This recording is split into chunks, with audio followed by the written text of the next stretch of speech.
Welcome to the Gay Buddhist Forum, where teachers from all schools of Buddhism offer their perspectives on the Dharma and its application in modern times, especially for LGBTQI audiences.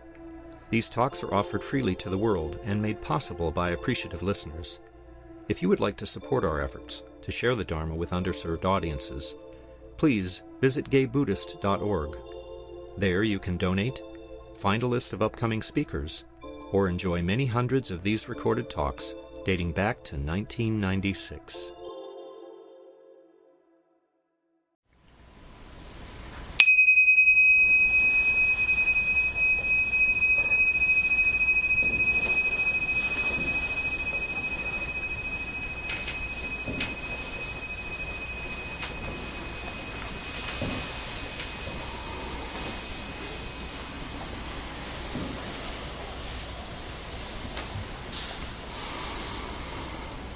Coming into our morning puja, I'm just taking a moment to feel the resonance of the sitting you've been in, the meditation, and the gathering of awareness and attention with the body and the heart.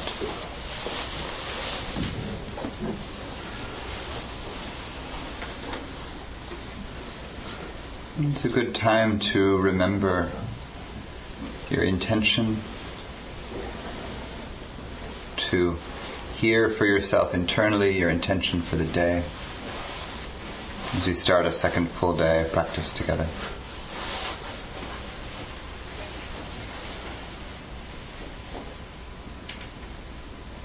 I'll take a moment and feel and know where you're at this morning and what's moving.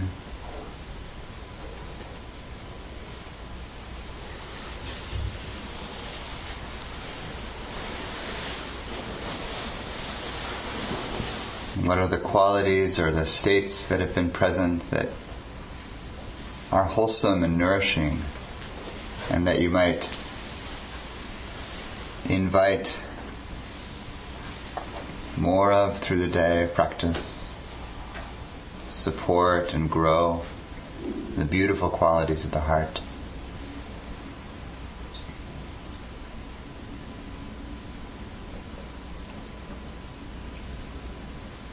And what might be arising that could be let go of in service of a deeper love, steadiness, ease.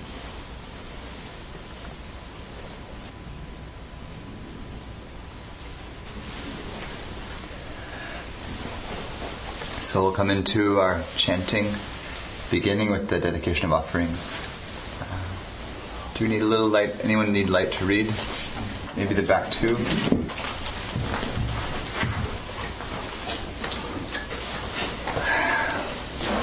How's that for y'all up here? Is that all right?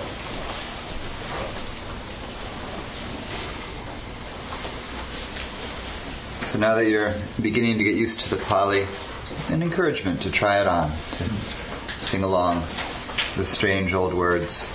I know they're a mouthful, but they're a wholesome mouthful. So, honoring the triple gem, making an offering from the heart as we begin our day.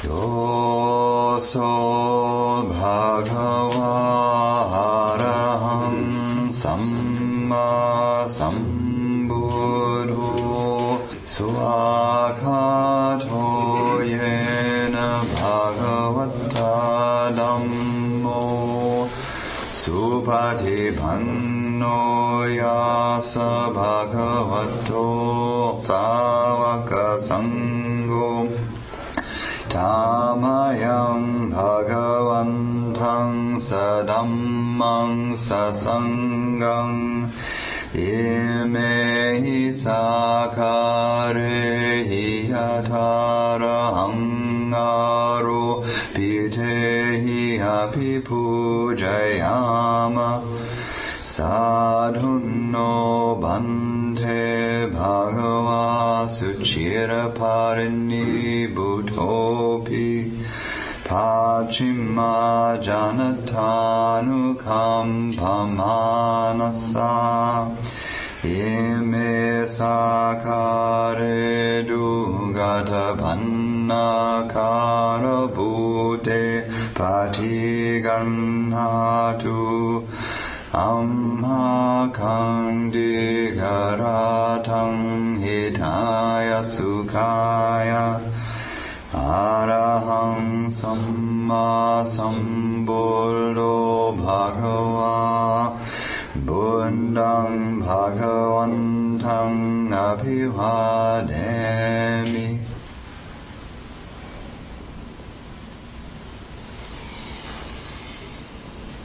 Suakhato bhagavata dhammo dhammam namasami.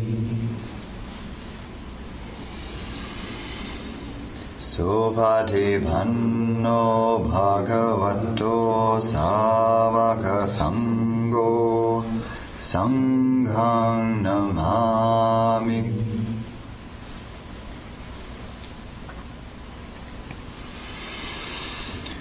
To the Blessed One, the Lord, who fully attained perfect enlightenment, to the teaching which he expounded so well, and to the Blessed One's disciples who have practiced well, to these the Buddha, the Dhamma, and the Sangha, we render with offerings our rightful homage. It is well for us that the Blessed One, having attained liberation, still had compassion for later generations. May these simple offerings be accepted for our long-lasting benefit and for the happiness it gives us. The Lord, the perfectly enlightened and Blessed One, I render homage to the Buddha, the Blessed One.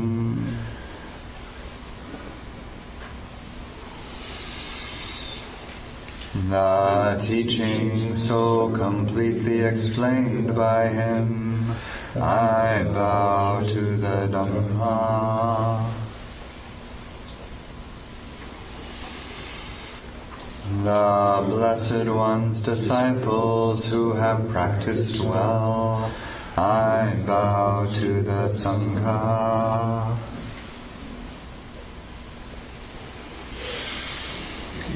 Nammo tassa bhagavato arahato samma sambuddhassa.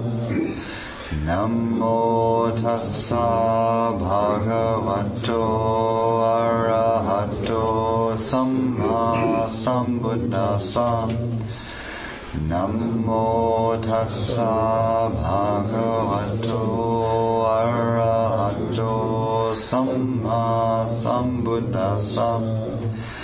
Homage to the Blessed, Noble, and Perfectly Enlightened One. Homage to the Blessed, Noble, and Perfectly Enlightened One. Homage to the Blessed, Noble, and Perfectly Enlightened One. The recollections in Pali and then in English. Tangho panna bhagavantang evam kaliyano kiti sadho abhugato iti piso bhagava araham samma sambuddho vinja charana sampanno sugato lokavi Anutaro Purisa Dhamma Sarati Sata Deva Manusanam Buddho Bhagavati Suakato Bhagavata Dhammo Sanditiko Akaliko Ehipasiko Opanahiko Pachatam Veditabo Vinyuhiti Supati Panno Bhagavato Savaka Sangho Jupati Panno Bhagavato Savaka Sangho Nyaya Pati Panno Bhagavato Savaka Sangho Samnichi Pati Panno Bhagavato Savaka Sangho Yadidang Chatari Purisa Yungani Yata Purisa Pugala Esa Bhagavato Savaka Sangho Ahuneyo Pahuneyo Dakineyo Anjali Karaniyo Anutarang Punyaketang Lokasati.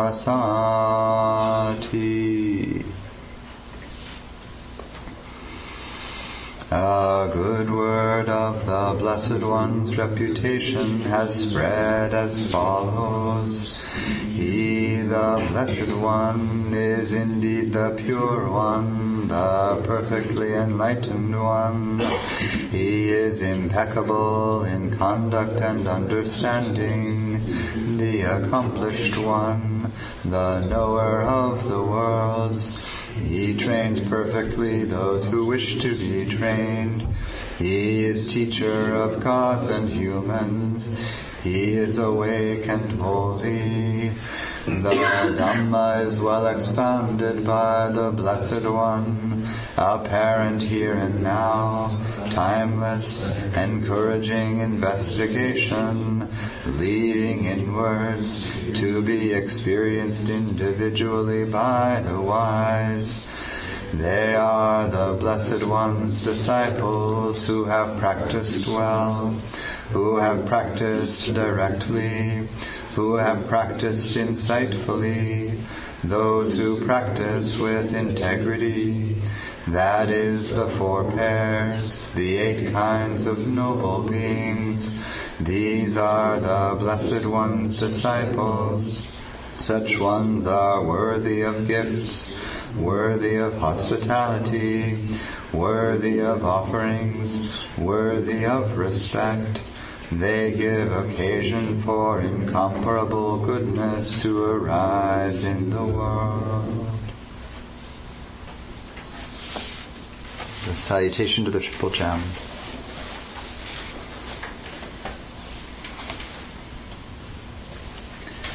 Now let us chant our salutation to the Triple Gem and a passage to arouse urgency. The Buddha, absolutely pure with ocean-like compassion, possessing the clear sight of wisdom, destroyer of worldly self-corruption, devotedly indeed that Buddha I revere.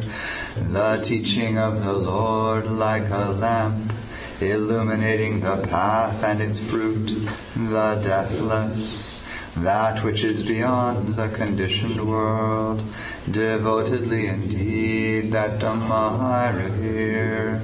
The Sangha, the most fertile ground for cultivation, those who have realized peace, awakened after the accomplished one, noble and wise, all longing abandoned, devotedly indeed that Sangha I revere.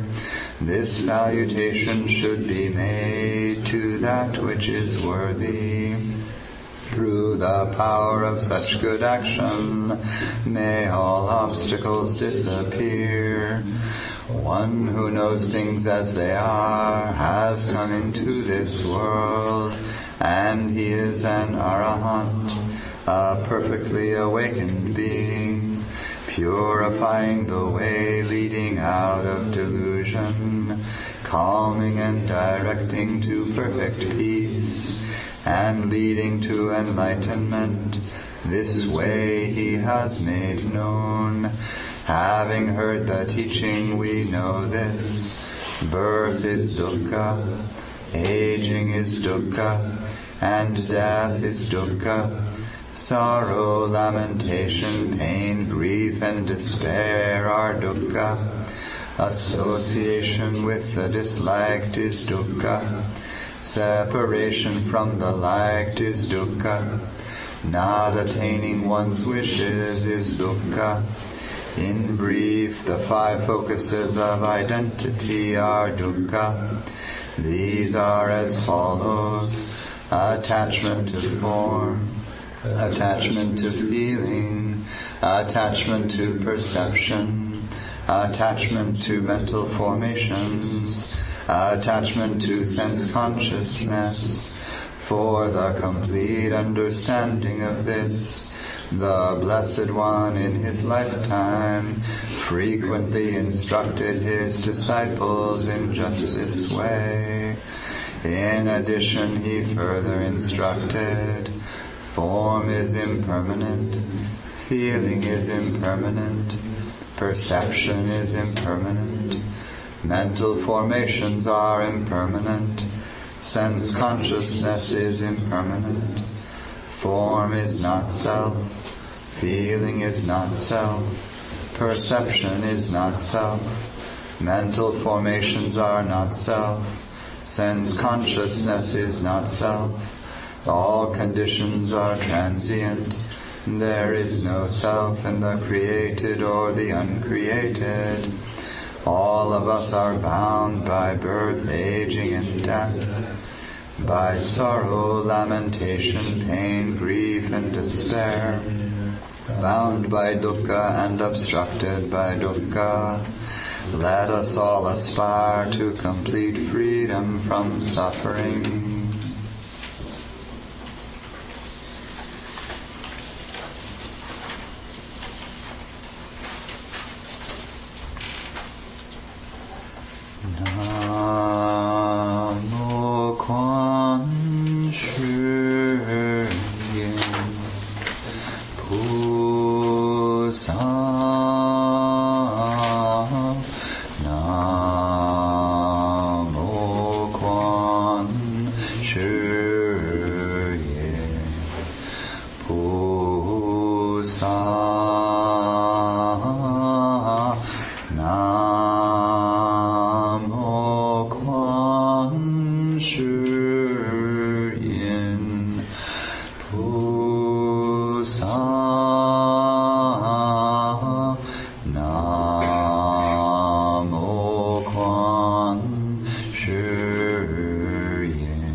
Blessings of a beautiful morning. We'll meet again in the hall at 9 for morning practice.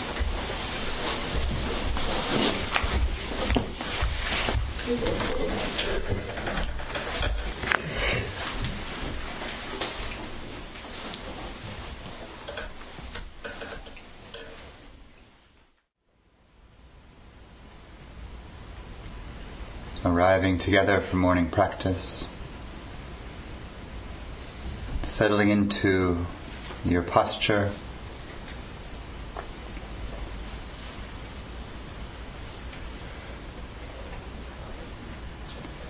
finding the body and the energies of the body.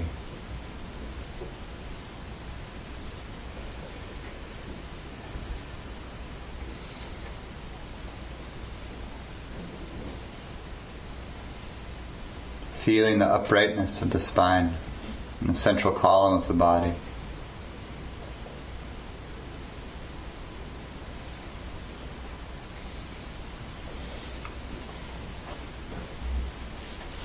Grounded.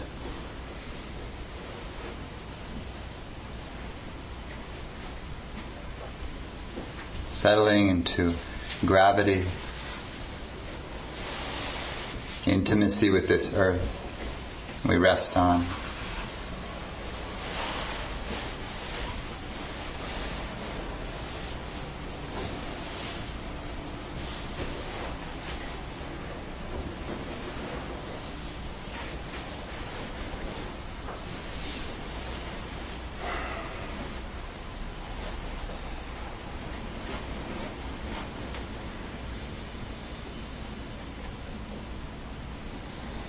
And beginning with remembering kindness for ourselves, for each other.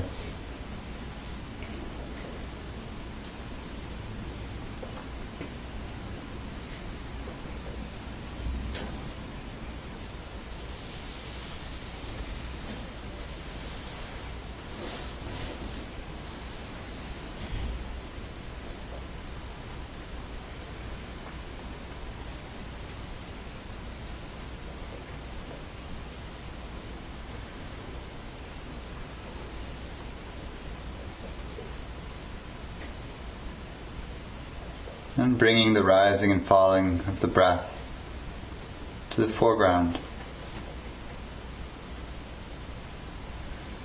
And we stitch together the feeling of the stable, wakeful body, and the heart of kindness.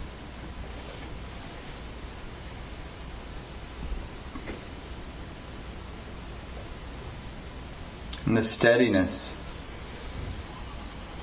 of the attention and the inner gaze of awareness.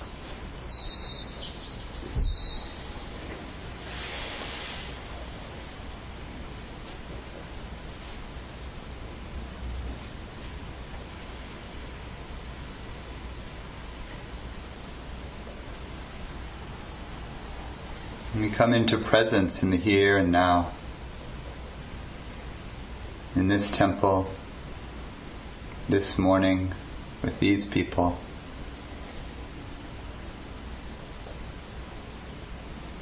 This exact body and mind.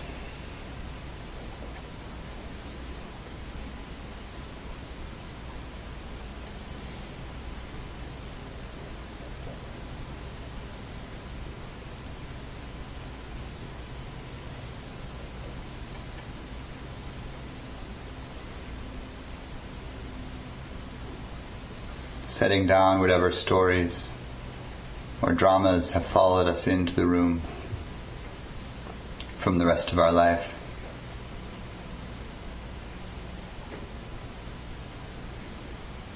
And meet this moment fresh.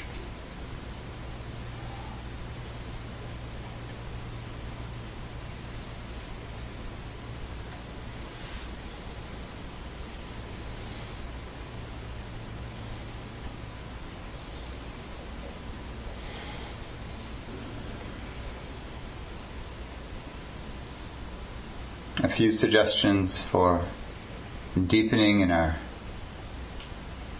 meditation as we unfold into the heart of the retreat. And we'll leave some more silence today.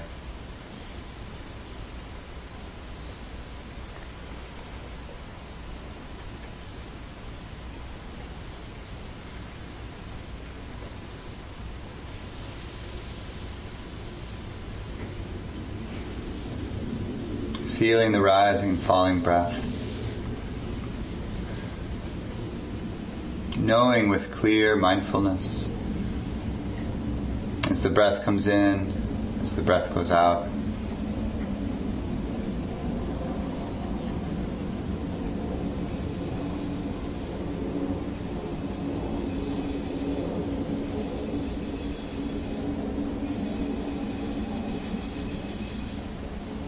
Knowing the beginning, middle, and end of each breath.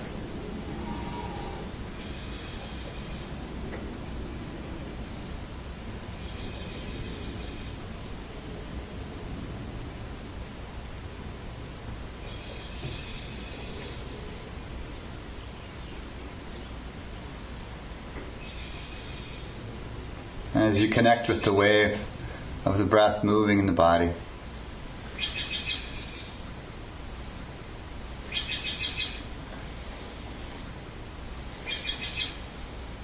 mixing that feeling of the breath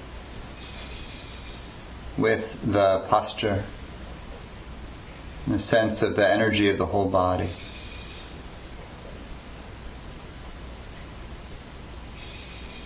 So attention is stable in the perception of the whole body sitting. And you might begin to feel the breath moving through that whole field. Feeling the breath through the arms and legs, through the column of the center of the body, feeling the breath in the pelvic bowl, the belly, the chest, the throat, through the dome of the head, in front and behind and all around.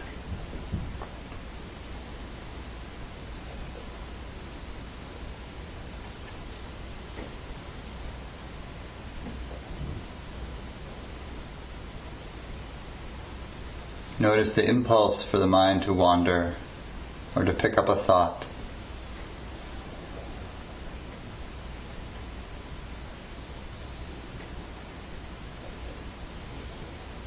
And without judgment or aversion,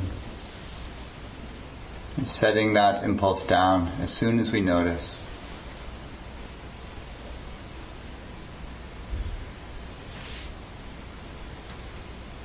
Staying close with the breathing body.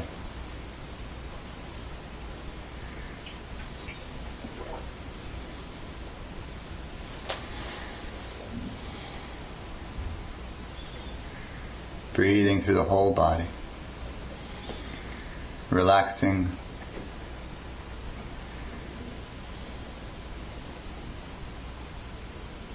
Anything you notice that's holding.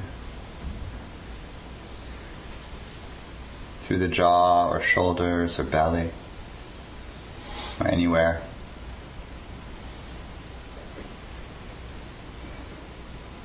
And as we practice in this way, resting into the radiant whole body, receiving the breath, and feelings or emotions that appear in the field of the body, setting down the story they come with, and just including the energy, breathing with the body of fear and the body of sadness, the body of joy, and the body of gratitude. the body of grief. And again, we set down the story, come to the body, breathing, shining with life, and feel the various energies of life through the body.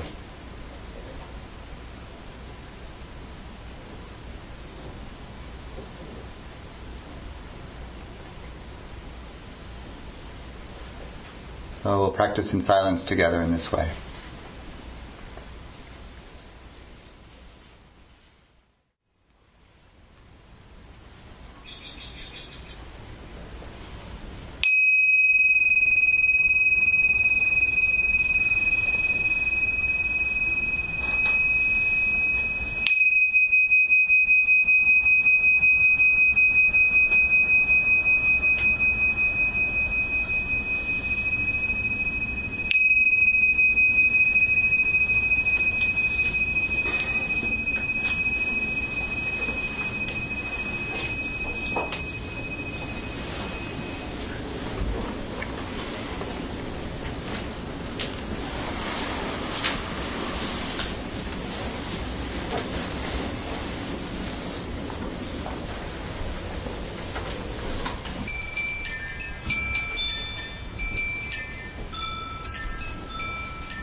So we'll come into a period of movement and breath work in the hall here. And we'll adjust the space for that. Now that we're deeper in the flow of the retreat, those who want to continue in silence could also take this as a walking practice, or do movement practice in another space. And just continue to make room for however practice is unfolding for each of us.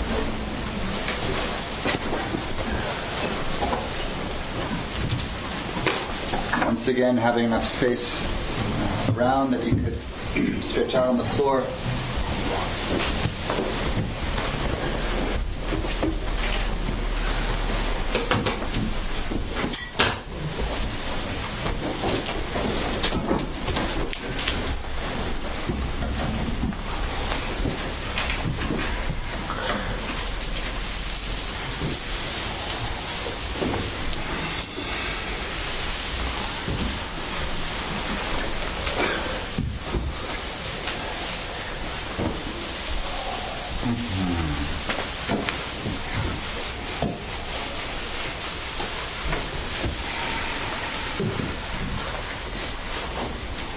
Let's start just waking up the chi a little bit through the body, rubbing the hands.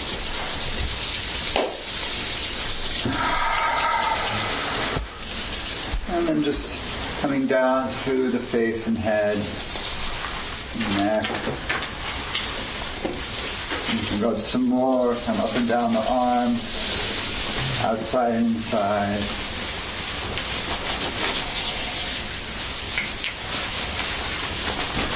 Chest, through the kidneys, and backs of the shoulders. Some folks will find fists thumping on kidneys pleasurable.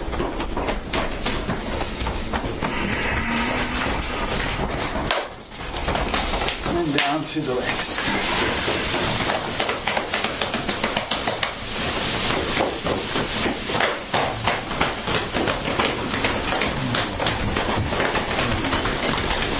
Bottoms of the feet can feel good.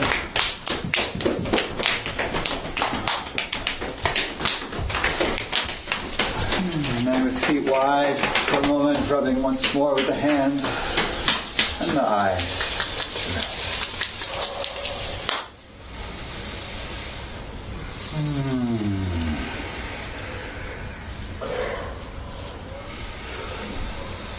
Oh, no, letting that go. Good, shaking out shoulders and arms, legs.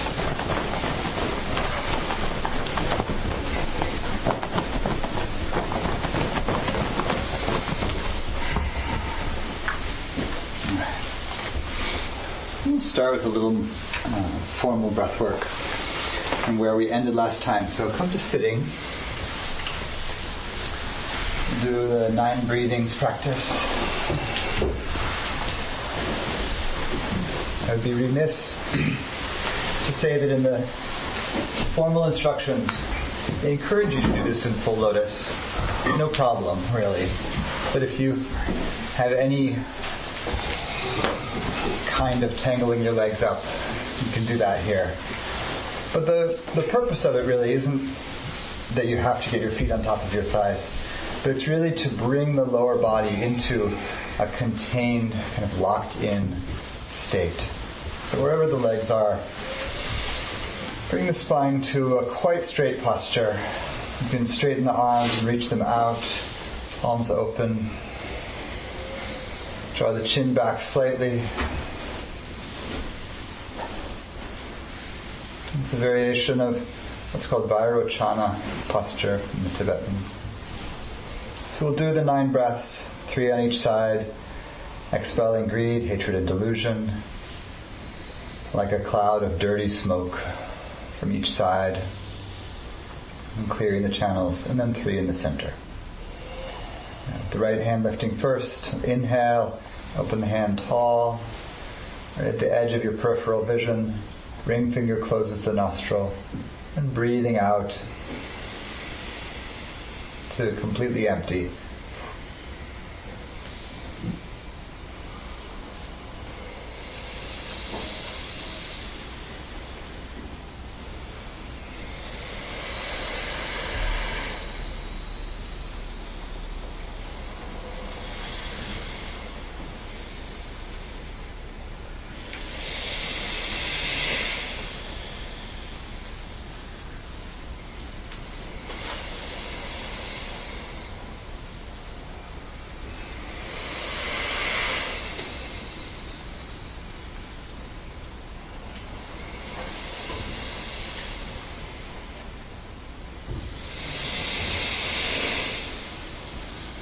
And then inhaling both sides. And hold the knees. Hold at the top for a moment. And then exhale, rounding forward.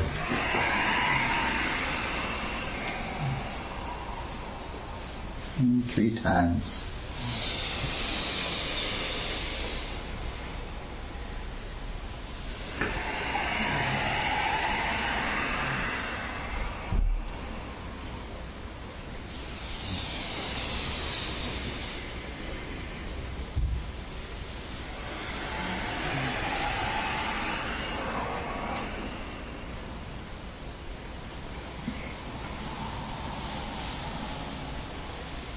Once again, coming to a tall spine. And find the roar in the throat of Ujjayi breath, Ujjayi pranayama. So you're breathing in and out through the nose. You bring the breath just to the back of the throat. There's a little lift in the throat.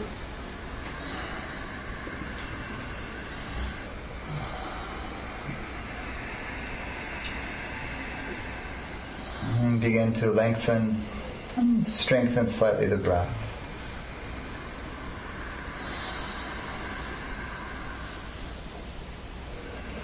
And on an exhale, empty completely, pressing all the air out, and pull the belly in toward the spine, and rounding the low back a bit. Hold the breath out for a moment. And then inhaling, fill from the bottom up. At the top of the breath, pause. Inhale a little more, filling the top of the lungs. And hold there.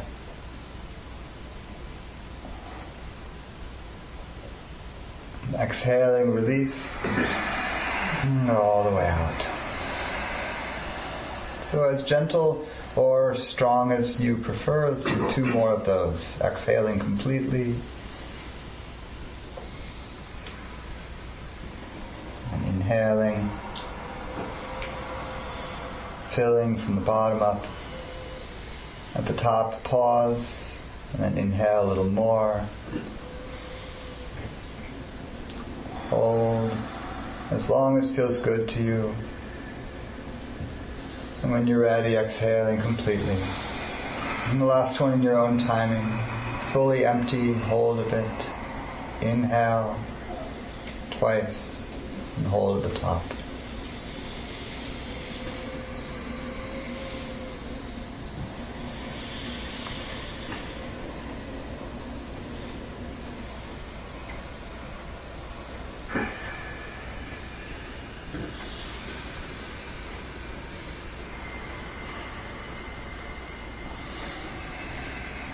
And after your last exhale, breathing naturally.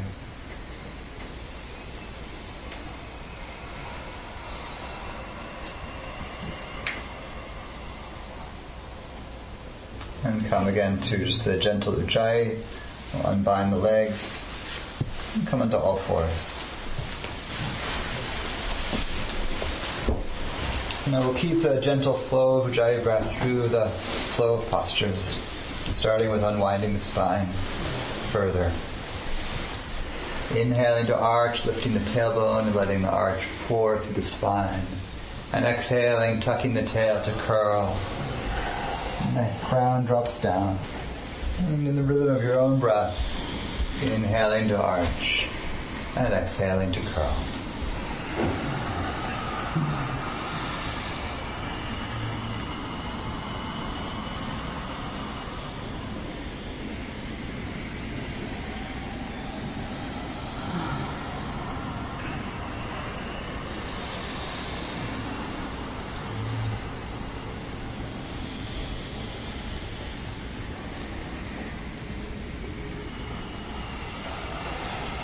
After your next round, rest at center.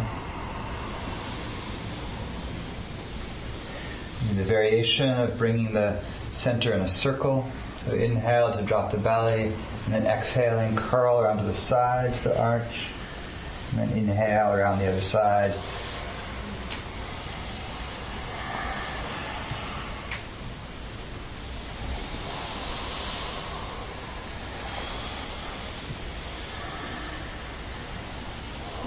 And go the other way.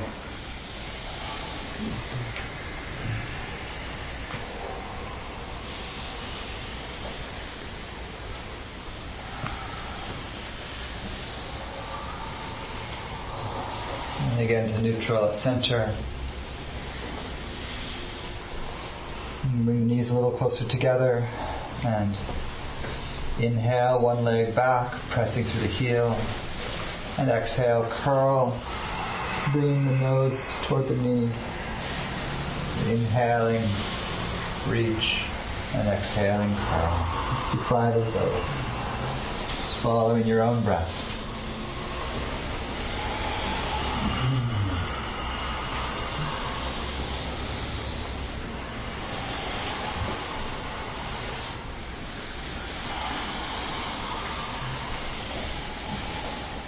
And then switch sides.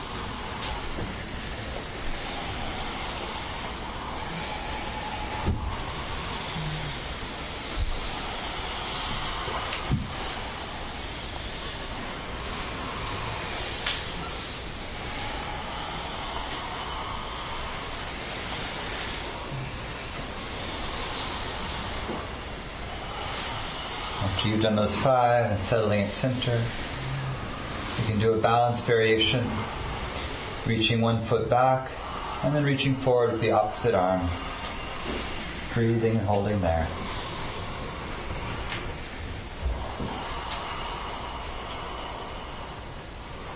And then changing that. Opposite sides reaching.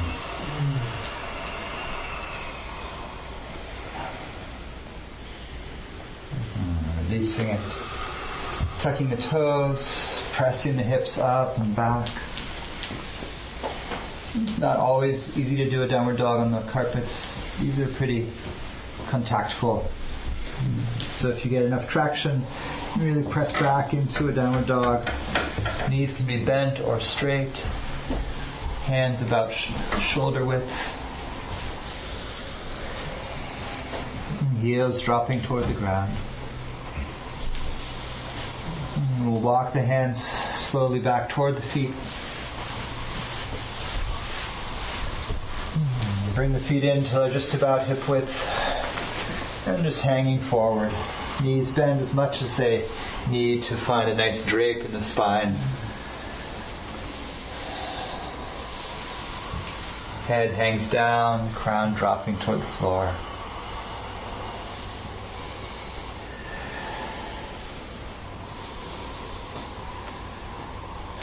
And you can play with bending the knees enough to really rest the belly on the thighs, and dropping the head further so you let gravity really take the upper spine. You can pedal the legs, straightening one and then the other, bending one knee deeply and then the other. Finding the hips one at a time. And stretching into the backs of the legs.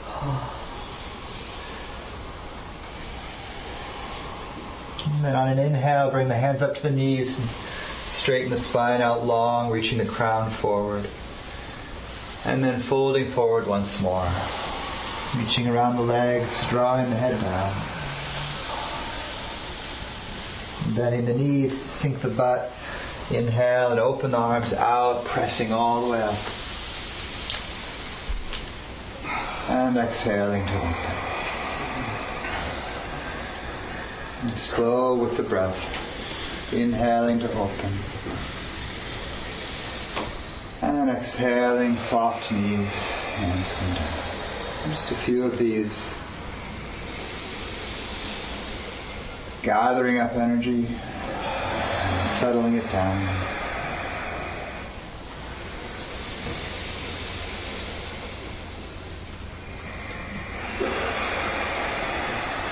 You can increase the bend in the knees.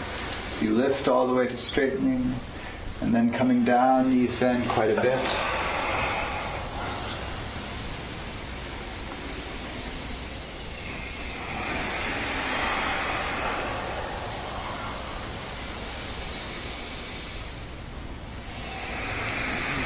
Next time we come up, we'll hold at the top.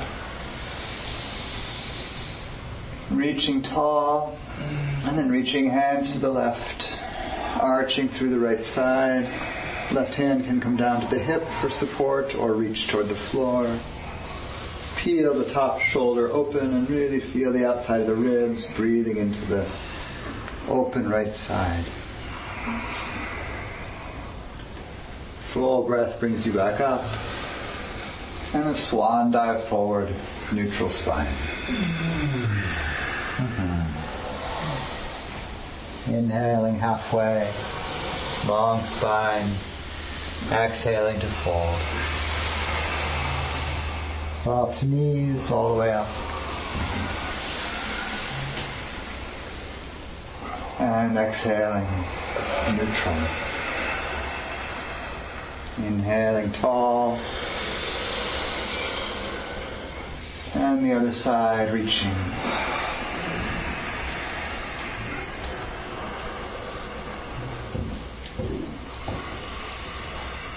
Opening through the top shoulder, breathing into the open ribs.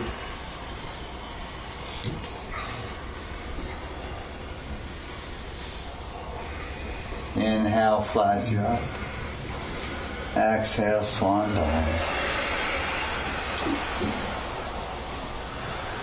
Halfway up. Exhale, folding.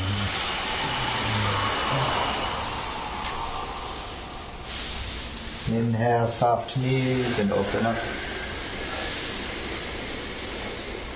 And opening. Hands to the sides. Balanced standing posture. Samastiti. Just feel the roots, feet down into the earth. Feel sensation and breath through the whole body.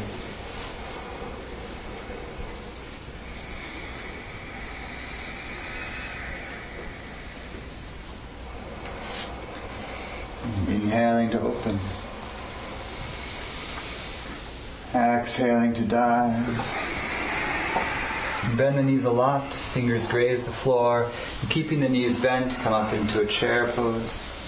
Send the knees right out over the toes. Feet straight forward, more or less. So you can sit down quite deeply if that feels good, or just a little bit. Find the spine long, and the arms right in line with the ears.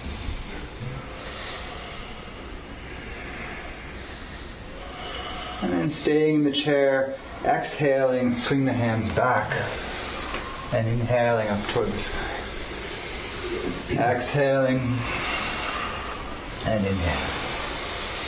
There's a little bounce in the knees, but you're staying low.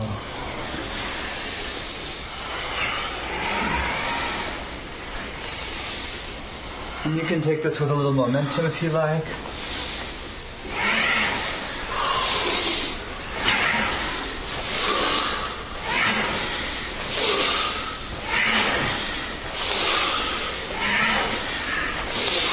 Do 2 more.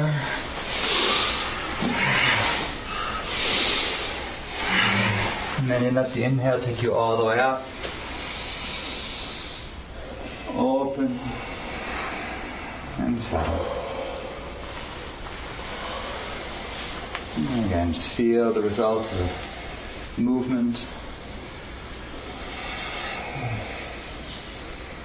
Come back to the steady Ujjayi breath.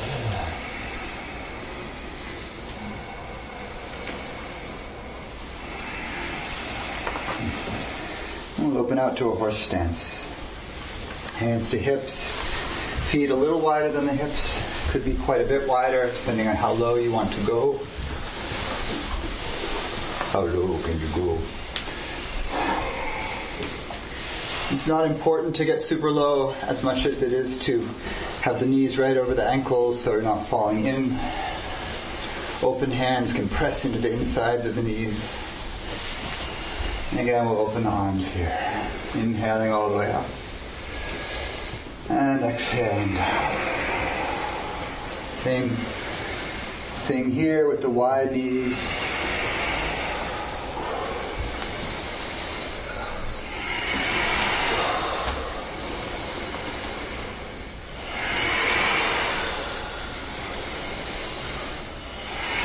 And this time holding the top.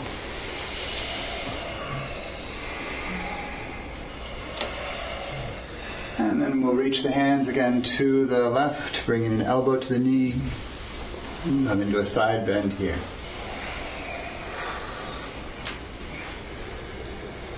Inhaling it up. You can straighten the legs for a moment. And exhale down. And the second side.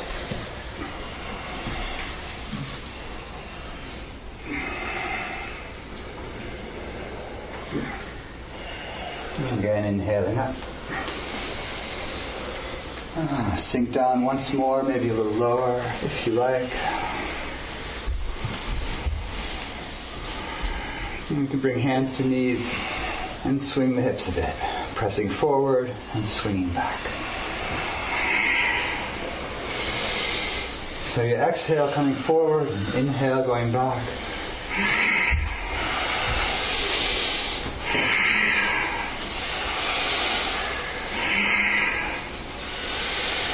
And then to center, inhale all the way up to straight legs. Turn the toes forward and open to a starfish. And just reach out through 6 limbs, 2 legs, 2 arms, crown and tail. And exhale, just let the hands land and step it to center.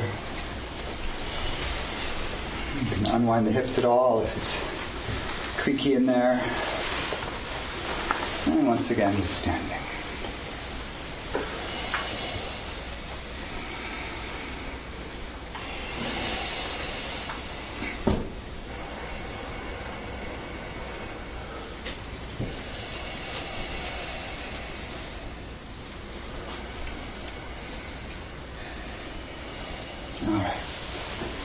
We'll come to the floor by diving toward it.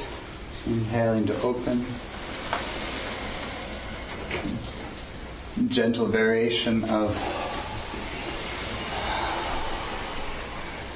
a tiny sun salutation. Oh, let's do our lunges first. I just want to inhale all the way up. Let's do it. Exhale here. And step your right foot back. Your gentle lunge. Inhale to lift.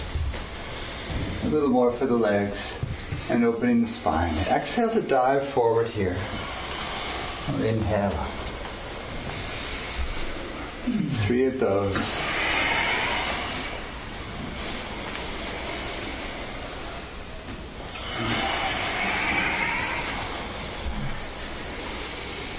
And then pausing at the top. Hands either parallel or together. Press the outside of the back foot into the floor. Front knee right over the ankle.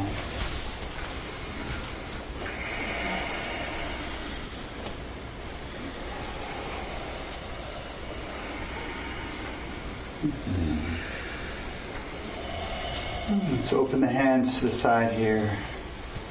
Clear balance. Palms up.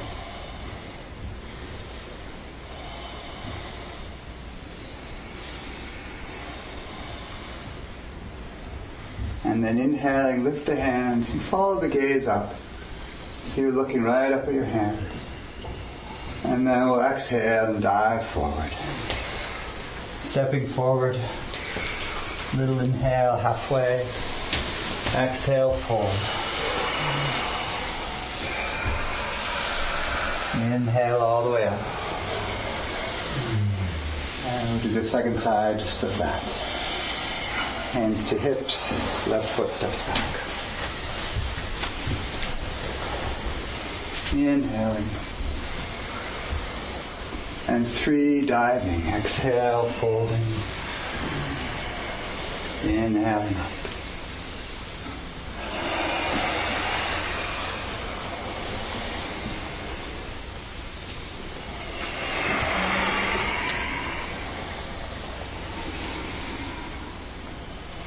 And then we'll open to the side. Clear balance. Feel the back leg strong. Front leg clear. Everything faces forward.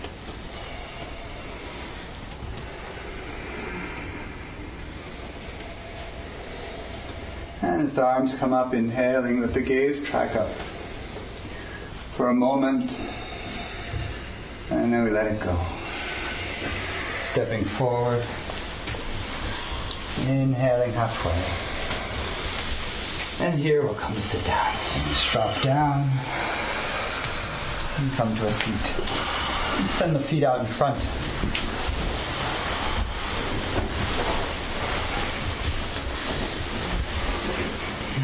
Inhaling, lifting the arms high.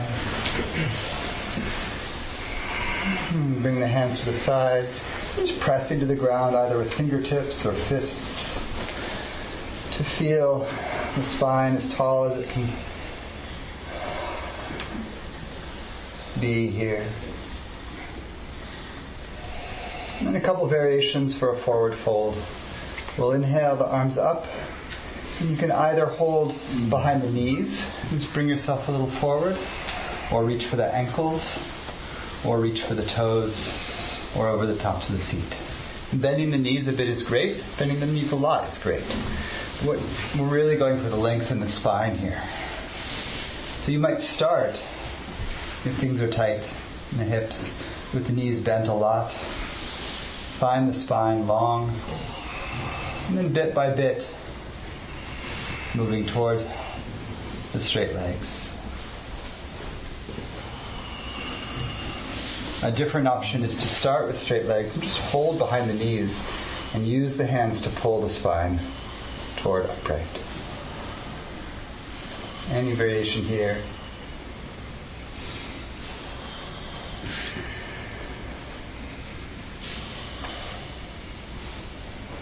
Mostly working with the long spine here.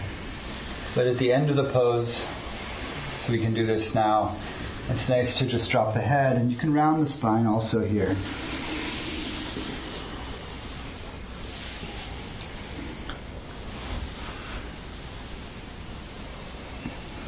And coming up.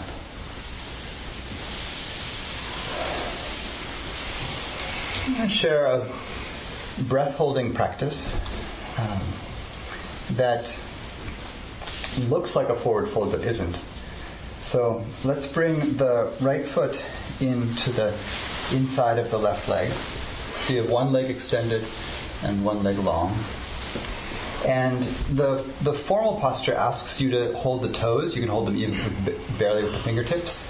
But you could also do, as we did in the previous one, clasp behind the knees. So I'll describe this one once. This is one of the earliest Hatha Yoga postures ever, called Mahamudra. And it comes from the Himalayan tradition and is shared between the Buddhist and Hindu yogas in the Himalayas. We'll inhale to lift the hands, exhale to hold wherever you hold. I'm going to describe it first because it has a hold in it and I can't talk while I'm doing it. You'll grab wherever you grab with the held breath, and then we'll hold the breath with the spine as straight as possible. So it's more important to have the spine straight than it is to get low. Right? So it's not a fold as much as it is you're completing an energetic circuit with the column of the spine, the length of the leg, and wherever the hands grab. So make contact somewhere. You hold the breath, and then while you're holding the breath, you can squeeze or engage everything in the body. So engage the base of the pelvic floor, importantly. So squeeze like you're going to stop yourself from peeing. But also squeeze the muscles in the legs, in the arms. Engage everything so you're a nice fiery bundle for a moment. And then when you exhale, and I'll leave it to your own timing to exhale, you just release completely. We'll inhale up. We'll do 3 of those. Yeah? I'll give little cues while we're doing it. We'll do it all together. And inhaling to start. Exhaling, hands to grab wherever. And then inhale full, straightening the spine. And holding.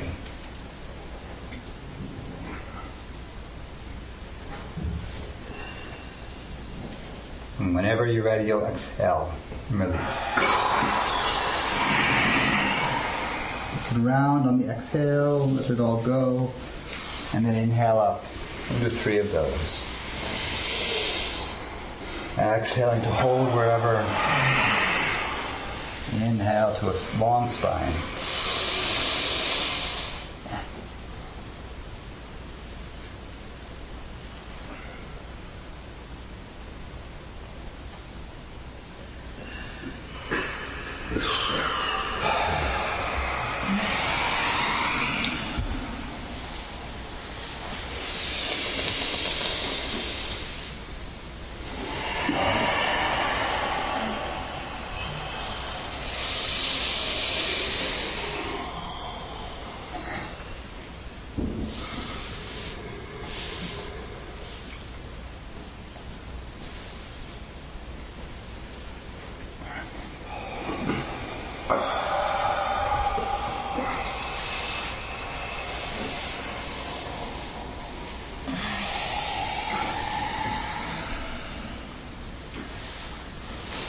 Come on up.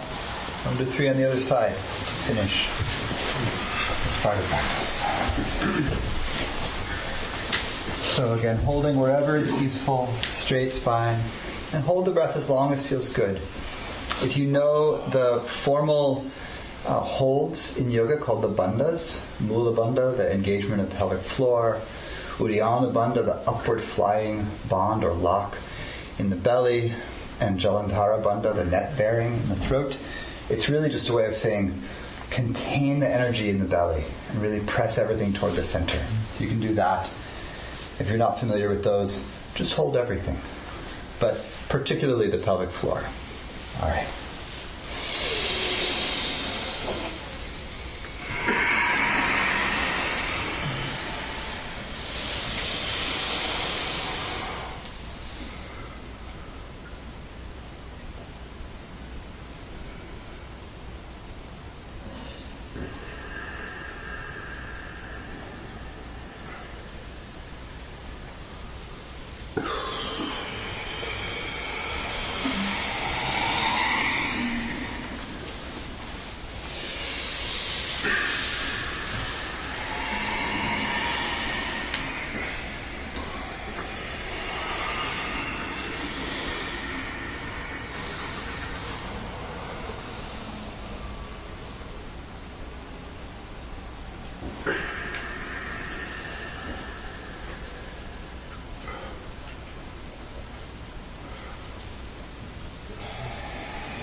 After you finish those, come to any comfortable sitting posture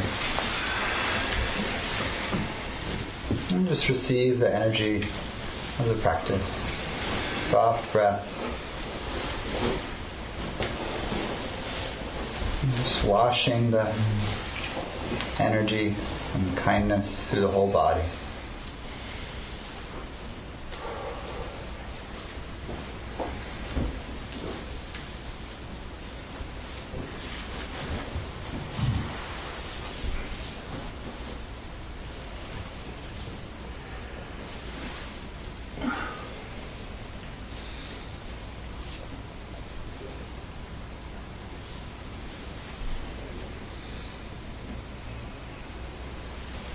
And letting it go. We'll reset the room for the last silent meditation of the morning.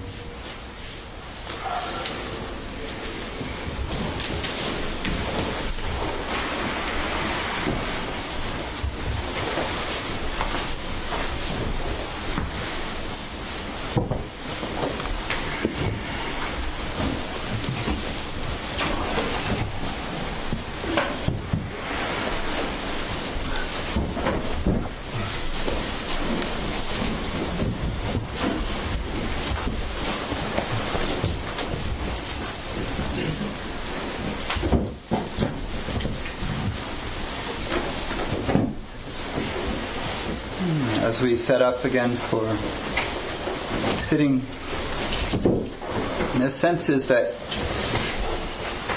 the energy that's awakened in the physical movement practices and the breathwork practices, that energy becomes the energy of rapture and bliss, stability, and sitting.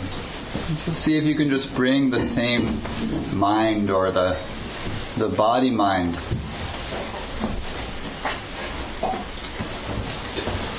that knows the brightness of the body. Just right over into the sitting practice. You could start the sitting with a couple of gentle, deeper breaths or gentle breath holds, continuing the pranayama practice before settling into your primary form of meditation.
So we have a few minutes till lunch, and we come into our opening the veil of silence moment, if you choose it. So I want to say just a couple things about the talking time now that we're really in the heart of the flow of the retreat, and then I'll invite Jeff to orient us to the afternoon activities, the camp activities. Canoeing at 3, macrame. Who's doing macrame? I want to come. As we come into the talking period, the main practice instruction that I do myself and really enjoy in what you can think of as kind of an integrative practice, bringing the clarity and stillness. You might not feel clear or still, but you are clear and still. Clearer and stiller than other times, for sure. Bringing that clarity and stillness into interaction. The main thing I do is I try to keep my attention anchored in the body, and if possible, anchored in the whole body as I move through eating and talking with people, moving around, being in different activities. So that there's a thread between the meditation practice of being with the breath in the whole body and really being with the feeling and the energy of aliveness through the body, so that we're meeting experience from this vibrant, clear place. That can really carry right over into talking. So as I'm talking with you, some part of me wants to is really tries to stay with the sense of the energy through the legs, through the belly, through the whole body, so that we don't fall into the habit of losing the body and the heart when content and story become foreground. So that's the main practice that I'll suggest, and that now that the meditation space is really flowing, that you just take that right into lunchtime and into the conversations you'll have that you may choose to have, and into the afternoon activities. Again, a reminder that if you're in the flow of silence, stay there as much as you like. You can be in a flow of sitting and walking here. Yesterday, noticing how the downstairs sort of picnic area and the outside space is open for connection and conversation. I wanted to invite that if you want a silent walking space, if there's folks talking around the stupa or somewhere, I think it's fine to use this space in here, and there's the 3 long rows. And then we'll just work around each other, some folks sitting, some folks walking. And I think that's great if you just want to use the containment of this space to re-enter So just an encouragement to keep the spirit of the practice, the spirit of presence and embodied, connected, intimate awareness with you through the open period at the afternoon. And then we'll come together again at 4:30 for a conversation about practice. Great. So, what? Here in camp, we have 3 choices today. Henry is going to teach yoga in this space at 3 o'clock. Great. 3 o'clock, yeah. In Iyengar style. Beautiful. It would be a gentle class. Great, thank you. Clark will be doing a forest walk, meeting out at that entrance. And David will be doing a Qigong class by the stupa at 3:30. I brought my watercolors. So we were meta painting together yesterday. So anybody who would like to draw and paint at the picnic tables, you don't need any talent. Just watch the paint fall onto the paper. That's great. And if anybody missed the previous announcement, the wet season is over, so you're allowed to wear your shoes on the first floor of this building only. Don't bring them upstairs or in that door. Great. Enjoy.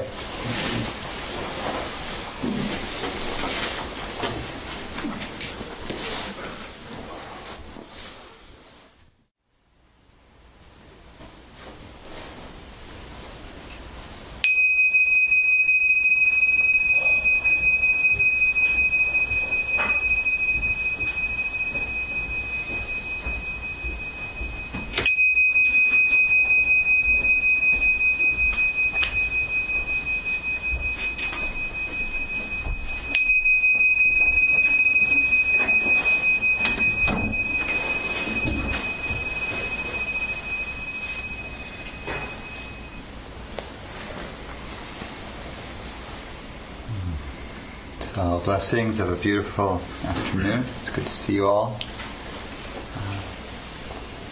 To start with our time this afternoon today, I want to first invite folks who are newer to a retreat of this length or to this kind of practice to, if there are any maybe questions, but also, any reports from the field or any support for practice that would be helpful for you. There's some space for folks newer to the form to explore together. Please. Hi, my name is Stephen. Hey. I liked when you started that you said it was camp. I had never gone to camp as a kid. So this is great. Camp is great. Yeah. And how's camp? It's great so far. Yeah? Excellent. Good.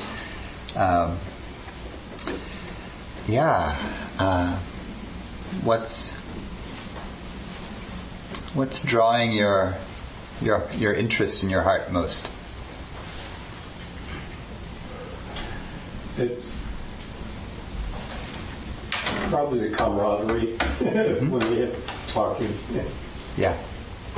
Getting to learn about all these different guys. Right? It's a good group of guys. Yeah. Good fortune. Mm-hmm. And the silent practice, the meditation and walking, how's that? I still have my monkey mind that's kind of like, thinking this or that or whatever. It does that. And like you said, it's just human nature. Yep. Yeah.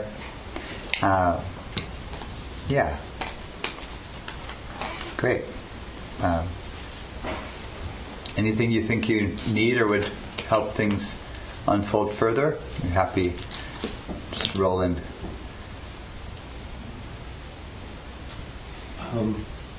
Right now, I guess I don't know what I need.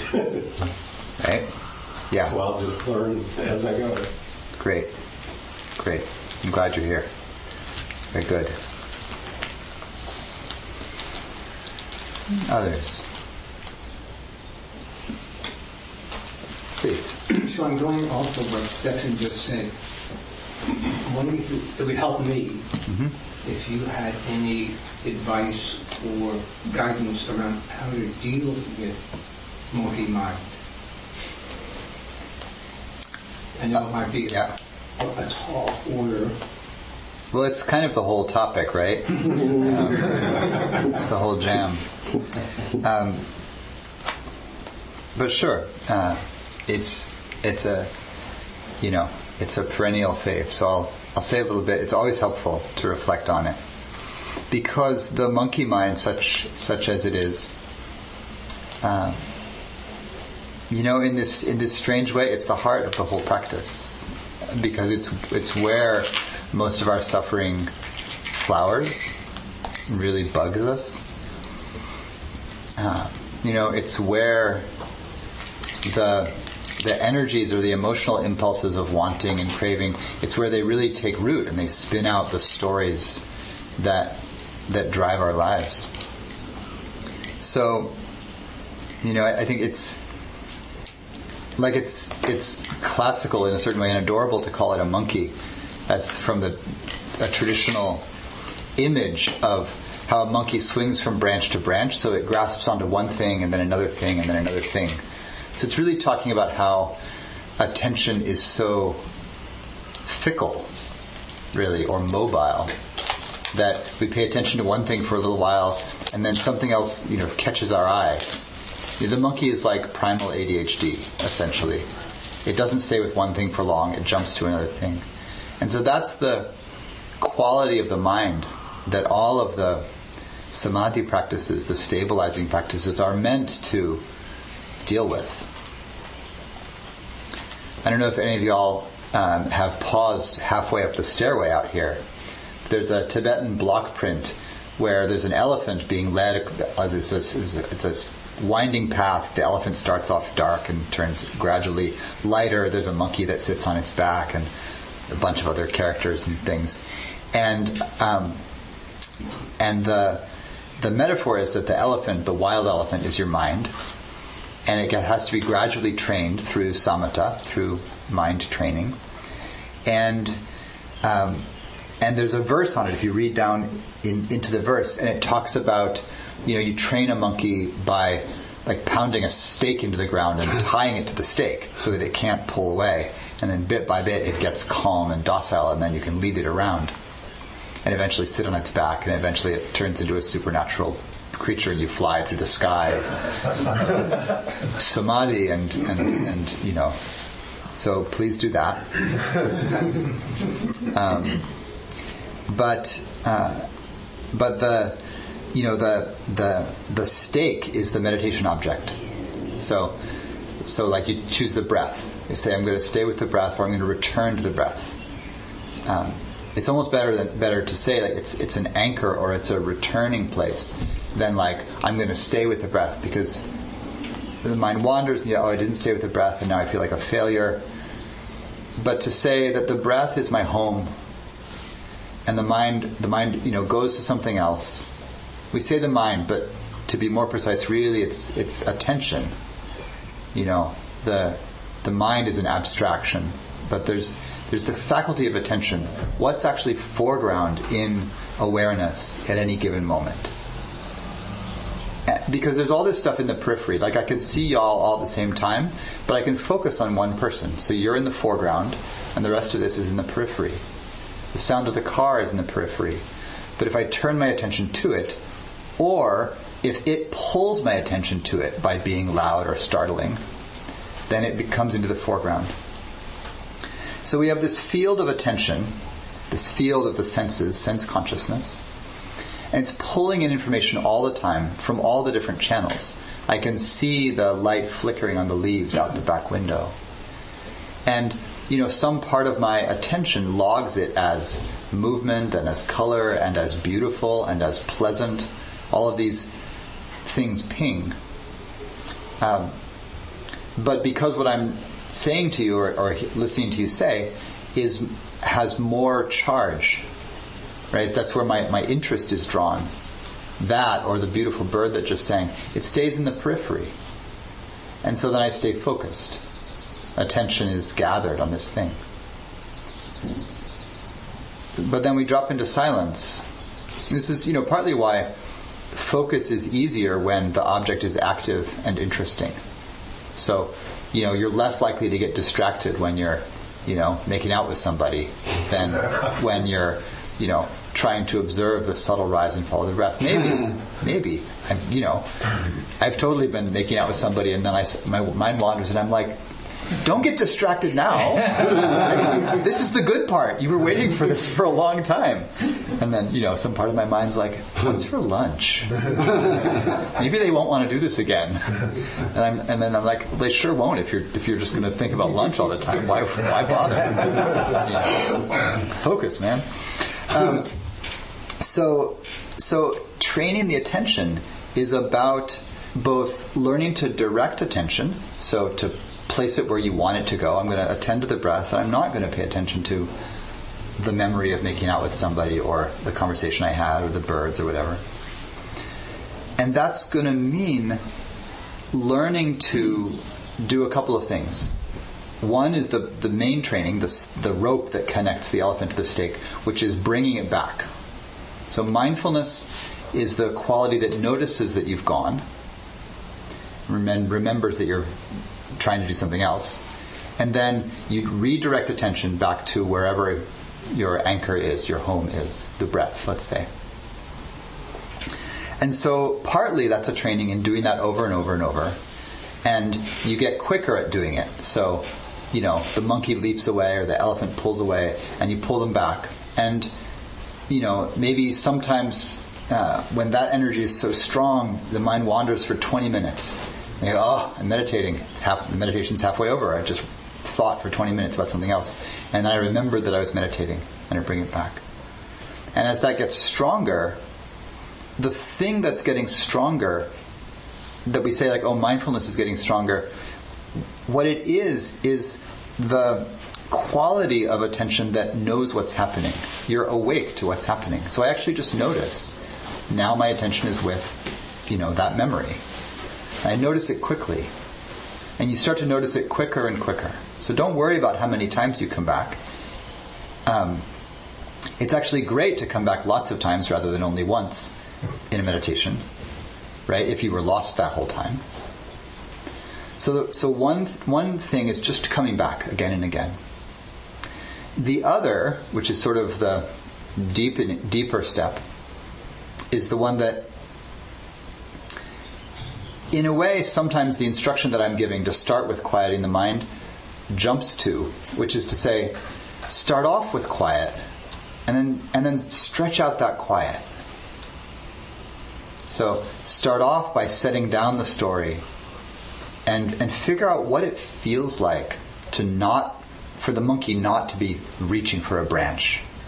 You settle the monkey down, and you're like, sit here. And the monkey's like, why? You're like, because I told you to, It's going to be good for us, really, I promise, in the long run.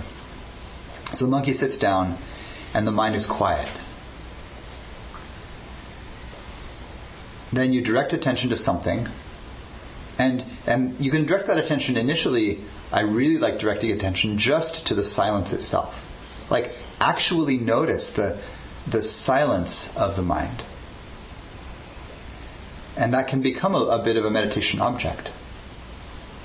In some traditions, that becomes the primary meditation object. And the inner silence can get really loud and interesting and complicated. It was one of the favorite meditation objects of the monastic Ajahn Sumedho, the senior Western monastic in the Ajahn Chah lineage. And it's the favorite meditation object of the author of one of the great Hatha Yoga texts, the Hatha Yoga Pradipika, that talks about a meditation on listening to the inner sound as the peak of practice there. They say it starts off sounding like bees, then bells, then kettle drums.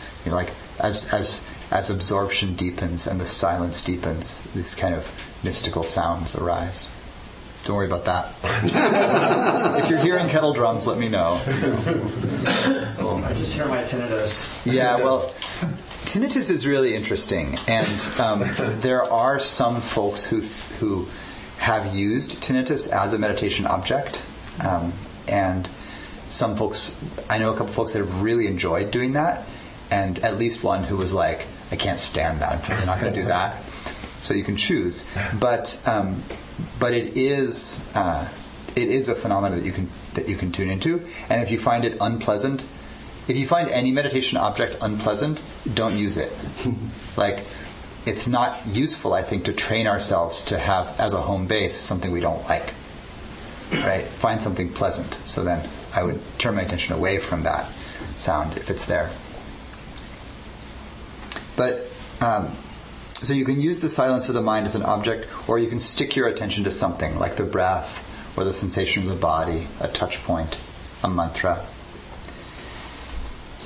And the practice is to direct the attention and then to sustain that attention in that place. For folks who like the Pali terminology, this is a pair of terms called vitakka and vichara. Vitakka is the initial aiming or establishment of attention, of contact, and vichara is the extending of that contact. So when you connect with the breath, that's vitakka. And it's a certain kind of thought, essentially, that directs the attention to its intended home. And then there's a different kind of energy where you keep it there. And I play the piano, and it feels very much like the way that, the piano is a percussive instrument. You hit the key, a hammer whacks the string, and then backs off. But as long as you hold the key down, the strings ring, but it's not like bowing or an instrument or something. Like, the sound immediately starts to die off.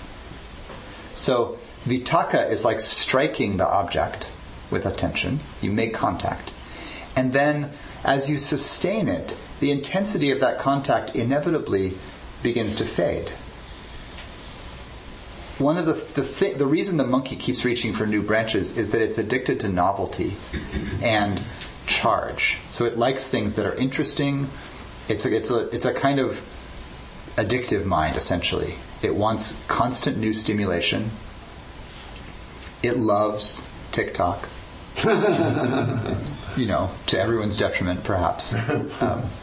No, there's good things, but it's those platforms are so addictive because they do the exact thing that the monkey mind likes, which is they constantly feed you a new stimulating bit of cotton candy.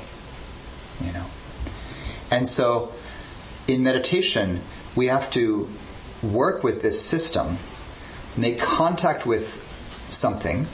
It could be the feeling of loving kindness, it could be the breath, it could be the body.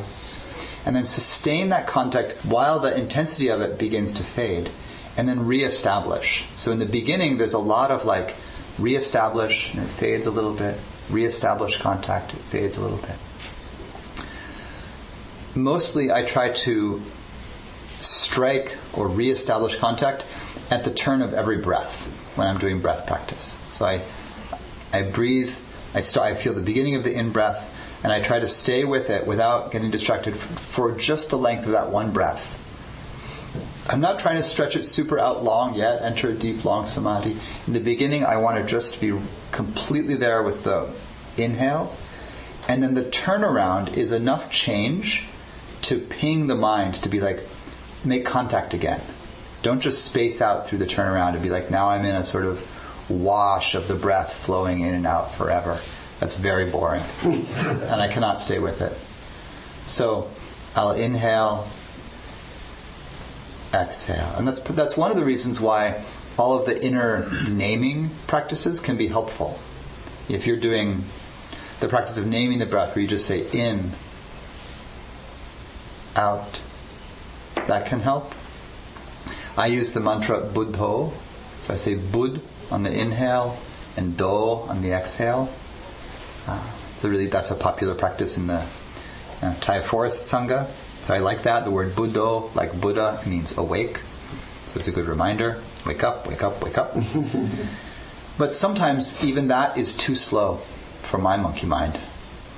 And so sometimes I'll count I'll kind of count the length of the breath. So I'll inhale 1, 2, 3, 4, however long my in-breath is, 5, and then I'll exhale 5, 4, 3, 2, 1.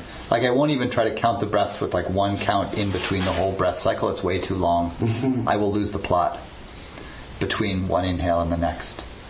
So much of the dealing with the monkey mind practice is about figuring out how, in a given energy state, and it changes every day, it changes every hour maybe, given my energy and my focus at this moment, how active do I have to be to keep the monkey relatively close to home, to not wander for a long time?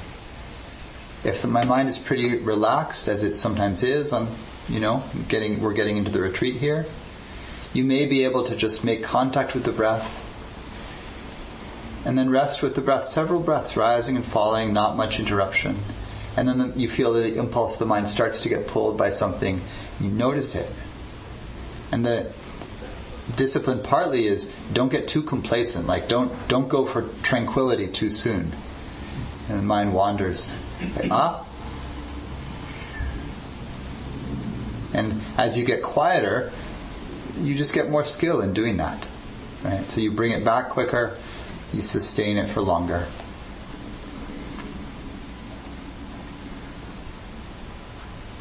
So that's the basic toolkit for the monkey. Good question. Thank you. Before, did you have a question first? Yeah. Yeah. Sean, I'm Cass. Hey, Cass. A phrase that you used yesterday has really stuck with me. You were talking about reading here, and you used the phrase "draining the word pool." And I mean, I feel like I'm a porpoise who lives in that pool. Indeed. I try to focus on the sense doors while I'm meditating, but it's kind of ends up being in service of explaining it or identifying it or articulating something about it mentally. Yeah. Can you talk about the function of words? I mean,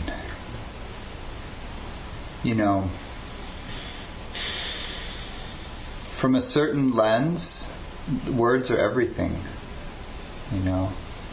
In the beginning was the Word, and the Word was made flesh, right? Some of you might have grown up with the Gospel of John, I mean, then that's actually Plato saying that, part of the three-part God is the logos, meaning. And there's, we are, we're a language species, and we use language to, not just to describe the world around us, but really to create it. The stories we tell in the mind that are not even really ours, like all of the language we use, even talking to ourselves, of course we learned it from others, we learned it from our culture.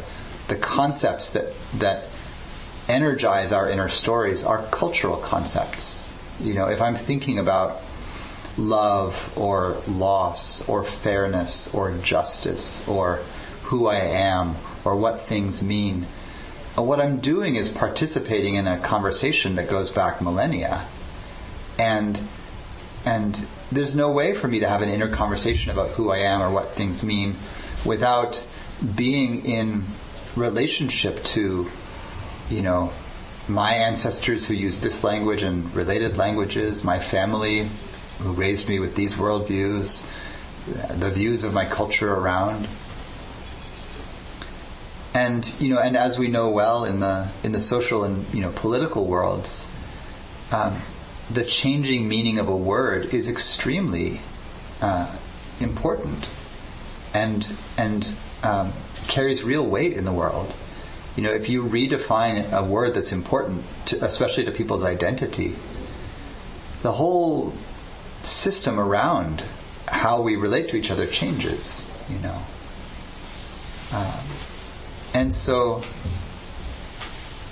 I think it's important not to demean or take lightly the world of narrative and words and story. And then to understand that because of that, the thing that the Dharma is pointing to around them is really quite deep. The idea that it's possible to, through cultivation, bring our awareness out of that pool, or even just ecosystem, universe of story and concept, into a direct experience with aliveness that's not mediated as much by concept. And I'll say as much because concept goes very, very deep. But it's not mediated as much by concept. That's a remarkably, what to say, ancient thing to do. You know, it's like saying, can we recover a little bit of our soul that was lost to the books, not just when they went online, and not just when they started to be printed, but when they started to be categorically memorized, and before that, you know.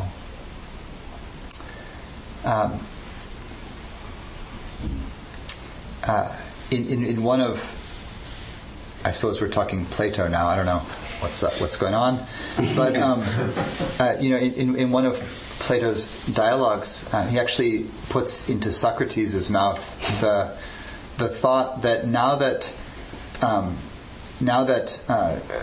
books were starting to be written down, it was really the end of the mind, because no one would remember anything anymore.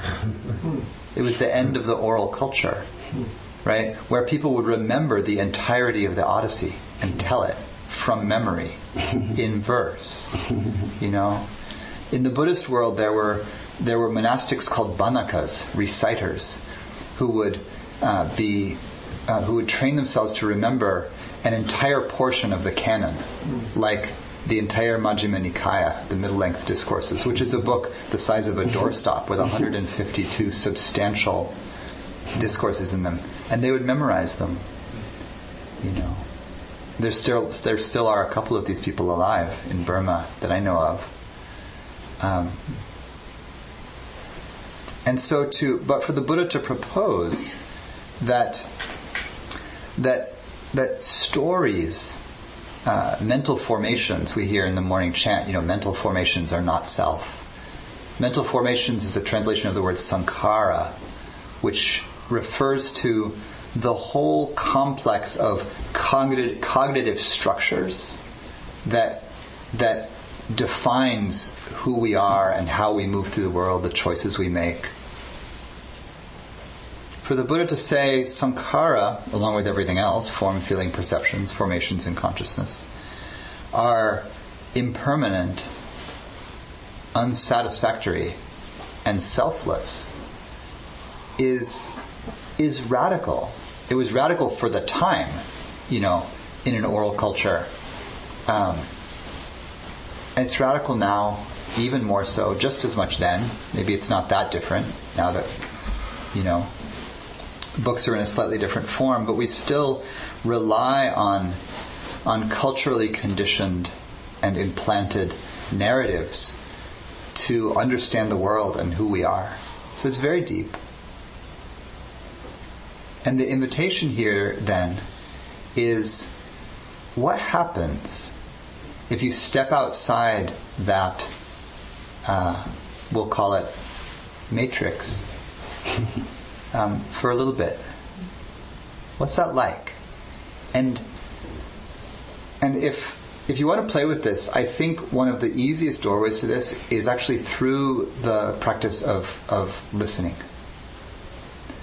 You mentioned being with the sense doors. Some of you may have long experience with the practice of listening as a meditative object.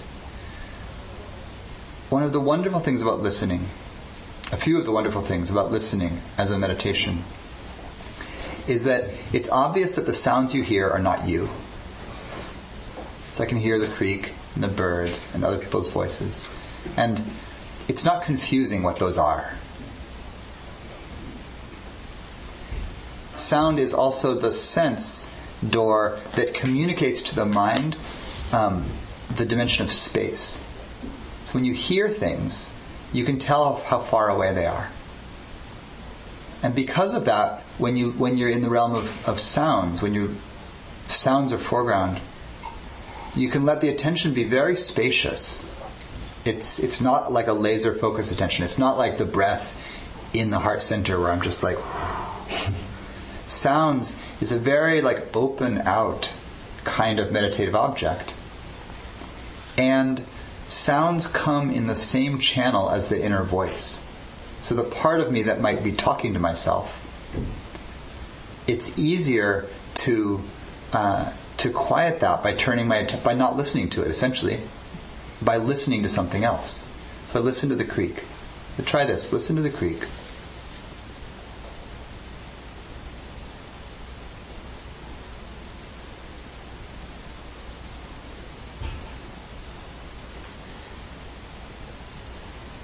How was it in relation to like the inner narrative, the monkey mind?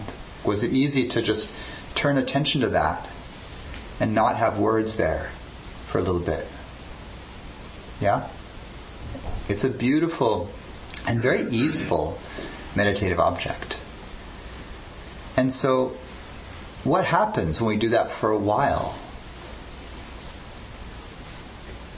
is that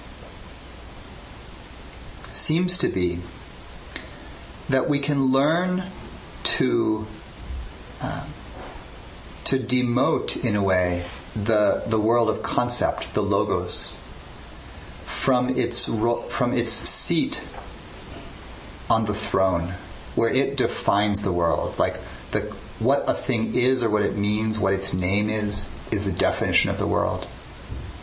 There's such a difference between that's a creek in a redwood forest in the springtime because of the winter rains, and that's the sound of water on rocks. Like that's a definition, that's a description of what that thing is. But you can tell immediately how that definition and the direct experience of being with that sound are two completely different things. The definition isn't wrong, and if I'm good with words, it's a good definition. Maybe it's poetic, maybe it inspires something, maybe it's scientifically precise. But no matter what it is, it's never the same thing as the thing, as the non or less mediated experience of the thing. Right. I say less mediated because it's still a tiny bit mediated. You'll notice this in deep meditation. The fact that you know that it's a creek, even if you don't use the words consciously, is there. Because if you didn't know what was making the sound, some part of your attention would be looking for what it is. Because the senses don't like to not know what a thing is. You know. I lived for a long time in the East Bay, in Oakland and Berkeley, and there's always the roar of the freeways, no matter where you are, because it's a bowl. And so if you go up the hills even, and you're like, oh, it's so peaceful here, you can always hear the freeway. Unlike when I lived in the Mission in San Francisco, quiet, no freeway. You can't hear it. It was so good. I was so surprised to find the Berkeley Hills louder than the Western Addition, right? But it was. So, but my mind would be like, you know, oh, the freeway, I don't like that sound. And one time I was somewhere else entirely, and I heard a river, and I was like, oh, that sounds like the freeway. But I like the sound of rivers. Right? The concept of what it was actually creating the pleasant, unpleasant Vedana, or feeling tone. So so the concept is still there until you get very deep. But coming out of the part of the monkey mind that tells the story about it gives us a window into a different kind of aliveness. And so then the invitation a bit is do that as much as possible. Come into the physical senses and compartmentalize the meaning channel in meditation anyway. In other parts of our life, you absolutely need the meaning channel. It's totally important. But to learn to see it for what it is, to dethrone it and let it be, just another channel of experience among many, that gets trippy, and it's I think it's really healthy. I think it's really at the heart of what the meditative instructions point toward. So, I love the question. I'm glad you asked it. I thought you were just going to ask how to shut it up, which was his question. But actually, you asked a really subtler philosophical question. So, how's that land? Yeah? Good. Please. Wait. So this is to follow up on something you were talking about yesterday, but it actually also relates to words. Yeah. So you talked about discernment as a possibility yesterday. And so it seems to relate to the issue of right speech and how to tell whether it's what you're saying or contemplating saying is driven by greed, aversion, and delusion. Greed and aversion I find fairly easy to distinguish. Delusion, though, is straight up more difficult. Yep. And it also seems, and this relates to what you were saying before, that in the modern world, most of what we do is, especially for people like here, I think, is words. Not all of it, but most of it. Wow. So So the question, and this comes up having become somewhat of an elder, I suppose, how to distinguish between discernment and delusion. Yeah, and is it like I'm in a conversation or a situation and I feel myself drawn to say something and I'm not sure like what's behind it or what the underlying motivation is? Is it that kind of... It's partly motivation, but it's more so truthful, useful, kind, and I generally think of truthful as relatively clear, but maybe it's not. And so that's, I suppose, what I'm asking about. The others have their own issues. For sure. I think for all of them, so you're at least pointing to one framework for right or wise speech that suggests that that wise speech is speech that's truthful, kind, or not harsh, useful, and timely. And that's a nice, like, I don't know, Eisenhower matrix or something for your like figuring out whether to say something, because there can totally be things that are true but not kind, or kind but not true, or true and kind but not useful in this moment. Any variation of these can exist, right? And partly we internalize these and you just get a felt sense of what it feels like to be speaking from integrity. You all know what that feels like. In more complicated cases, it can be, interesting to slow down and be like, okay, this thing that I want to share here, I think it's true. Does it meet the smell test of the other ones? And particularly, is it useful? And they all work together. One test that I like is, am I really saying this for the benefit of the person I'm saying it to, or am I saying it for my own benefit? Like, am I saying this because I'll feel better having said it, or I'll feel right, or I'll feel something, or do I actually think this is going to help the person that I'm speaking with? And so, bringing the core attitude of generosity and wanting to be of service into speaking, especially in speaking where you're in any kind of guiding role or an elder role, or a role where you have something to offer, you're supporting someone. You want it to be supportive.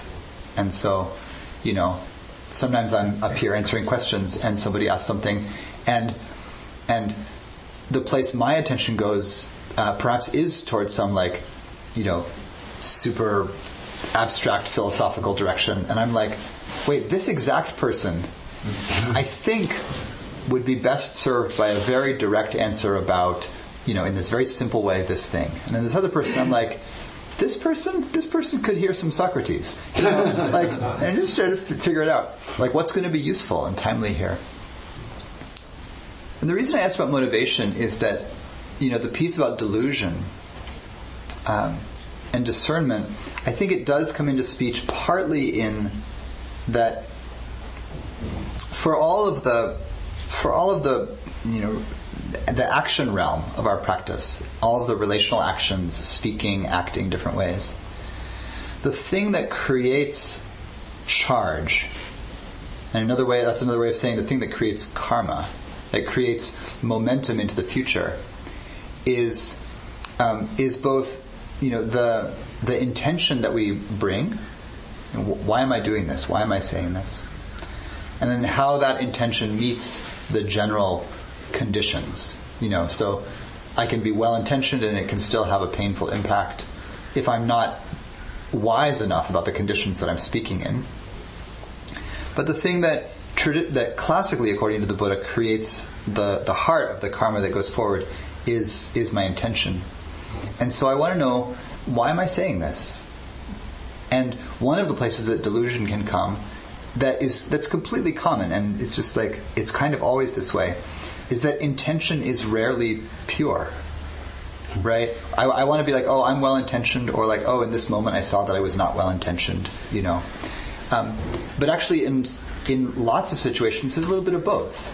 I want to give an answer that's of service, and I also want to be, seen as wise, or I want to be looked up to, or I want to give somebody really helpful feedback, but I also kind of think they're cute, and it's just sort of mixed up, and you do all of this compartmentalizing, and it's not like I'm gonna refuse to make a sound anytime there's slightly mixed intentions. You can practice like that. A teacher in my lineage, not my direct teacher, but a respected teacher, Joseph Goldstein, said that for a while in his practice, he decided to practice wise speech such that he would try to follow the instructions precisely. If he didn't have anything useful or kind or timely or true to say, he wouldn't say it. He wouldn't talk about anyone if they weren't there. He would not do idle chatter. He went to down the list, and he said, yeah, that shut me up pretty good. So,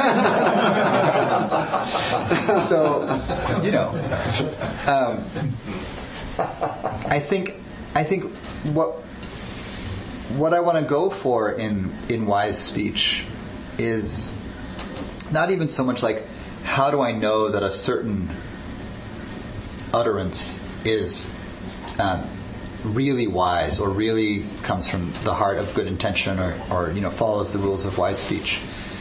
What I want to do is I want to embed the practice deeply in my everyday psyche, so that I'm always aware of the impact of my words, that I'm always attentive to attunement, and if somebody is really listening, if I'm really listening to someone.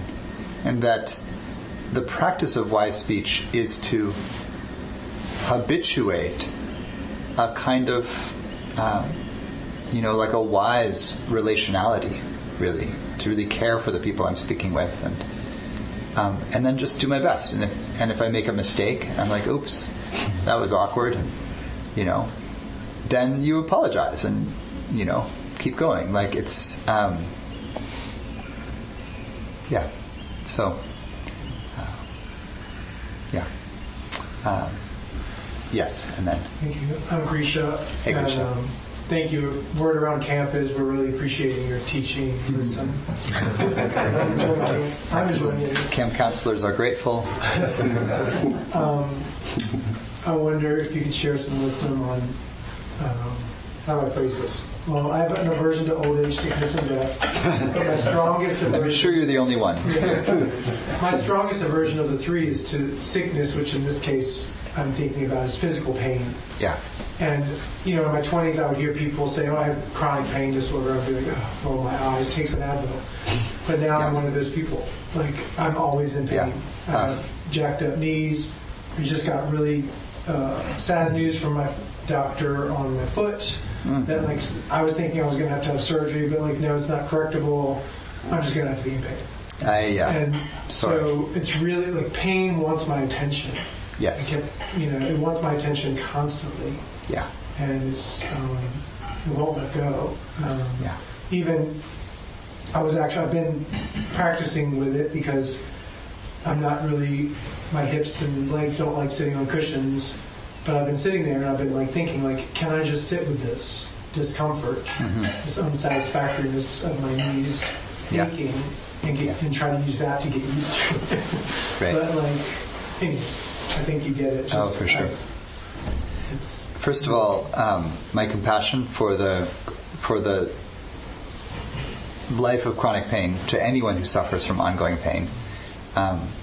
It's real and serious, and like everything else, real and serious. It's a process, that takes time and a journey to work with.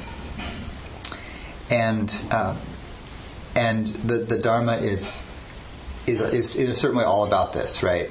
All of the teachings on, impermanence are about the impermanence of youth and comfort and, all of that, pain-freeness.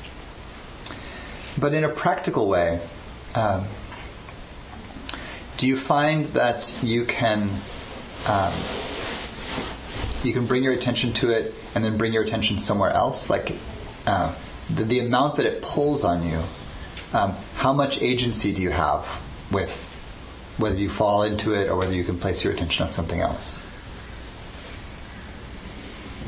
I'm trying to develop it because right now it also is wrapped up a lot in story. This is going to get worse. I'm going to be crippled, and I'm a teacher, so I do 8,000 to 10,000 steps a day in my classroom, and half of them, I'm my foot, my knee, these stairs. And I try to turn away, but like I said, pain wants my attention. It does. It does. That's kind of its thing. I try to use this, change the channel. I say that to myself a lot, change the channel, change the channel, change the channel. To try to... but then it hurts again. So partly that's at the heart of the practice. Whenever there's something, and pain exhausts the mind when it goes on for a long time. So you can absolutely do practice where you sit with it and work with it to tolerate it and build up tolerance. And it gets exhausting. And so bringing your attention away anytime you can, going back and forth, can be helpful. It can be completely helpful to do kinds of distraction that pull your mind completely away for a while. Watch an engrossing movie, just get out of it, and that because you don't want to go down you don't want to succumb to the mind states where some part of the mind kind of gives up in a certain way, just gets exhausted, and so you want us to keep your chi going somehow. And so one of the main suggestions that I've heard, and I don't suffer from chronic pain, so this is mostly secondhand teaching. There's some really good books on it from Dharma teachers that you could look up. One of the techniques is oscillation. So bring your attention to it for a while, and then bring your attention out. In meditation, that might mean you bring your attention to it for a while, and then you lift your gaze, open your eyes, listen, look around the room, see if that just pulls your attention to something else, or you just change the posture and do that. But really see if you can get out of it for a moment, and then you can go back in, feel it.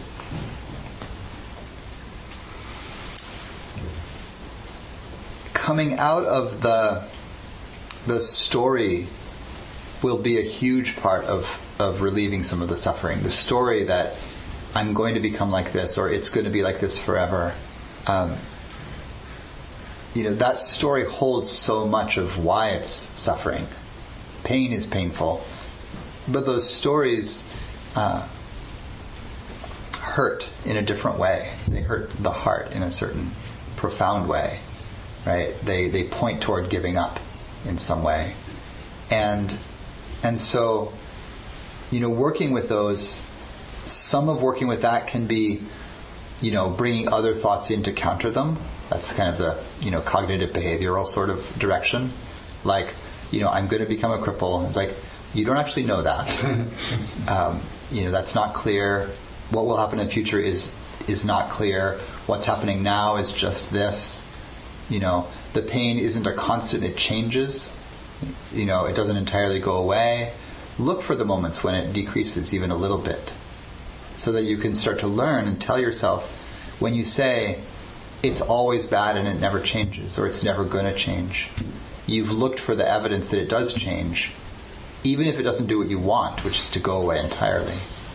Look for, it's a little decreased now. When I'm doing this, it's a little better. But this other time that I was doing that, it wasn't. But here, it's a little less. Here it's more. Ouch, and then here it's less. And so you'll develop a kind of fluency with it over time, if it does in fact sustain, and become chronic. You'll get to know it, and there's no facile answer, to a long relationship with pain. So. But these are a couple of basic disciplines, and I think the hardest discipline in anything chronic like that is to figure out how to not lose hope, right? To just stay with the goodness of being alive and being awake to your experience, and it does change, It changes not just because the sensations fluctuate and sometimes they're better and worse, but how we respond to them isn't just window dressing. It's not just like, I wasn't complaining inwardly about it and then it was slightly better. But when how we relate to the body changes in the heart and mind, when the stories change and are quiet, the experience of the sensation actually changes quite substantially. Even if you might say, it's still there. So you have my blessing in working with it.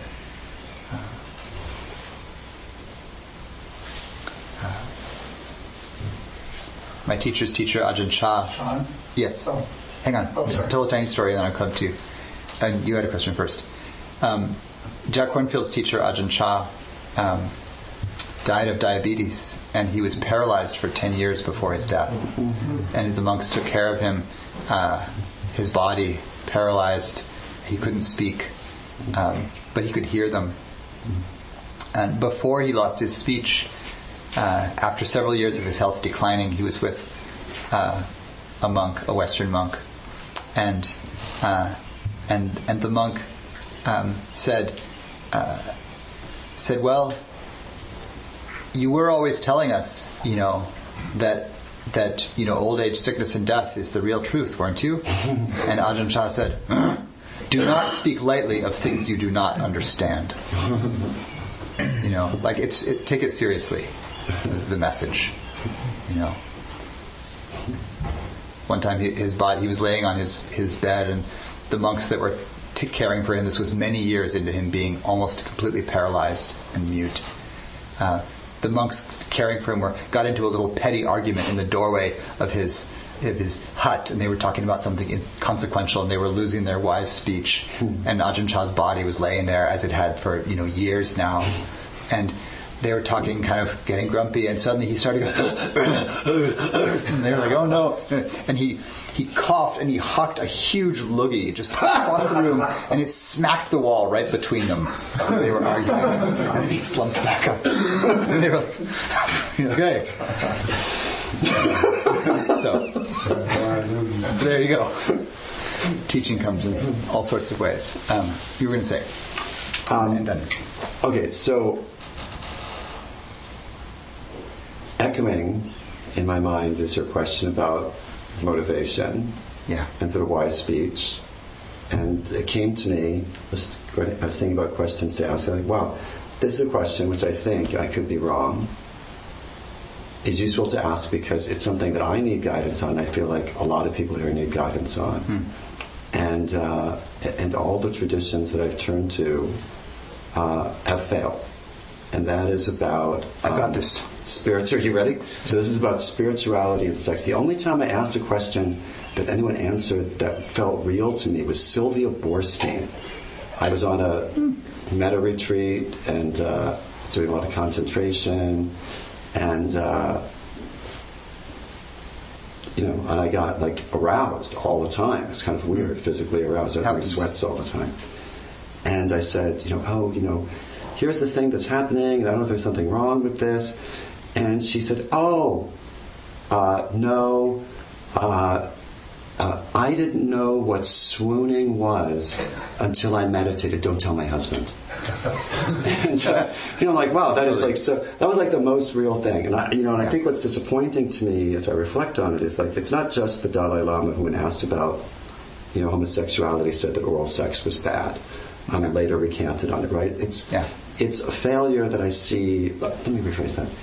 It's a gap in what I feel like I would like, and I think a lot of people in this room would like, and the various teaching traditions that I like. Look at the teachers, in the sort of Vipassana lineage, and there aren't really. I can only think of a very small number of all the teachers I've worked with who seem to have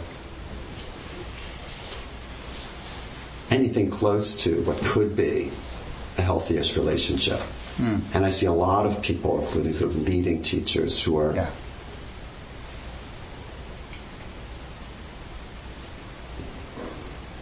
they're sort of ashamed of their sexuality in some ways. There's some very leading teachers in our lineage who have had like same-sex relationships, but they never talk about it. And so I'm just sort of curious. I feel so warm as I'm saying this.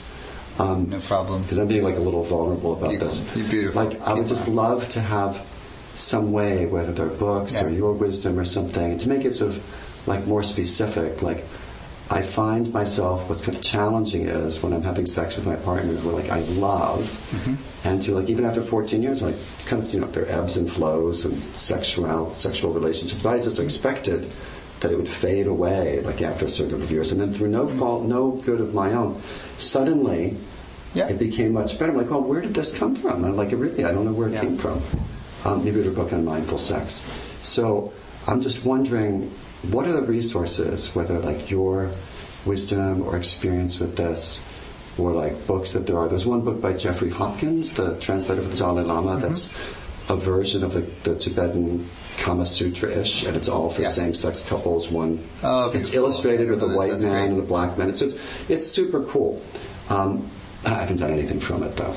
But I'm just wondering, like what you could say about that. And in my own sex life, what I find is I'm having a good time. I realize like, oh, this is great, and I find myself not fully present.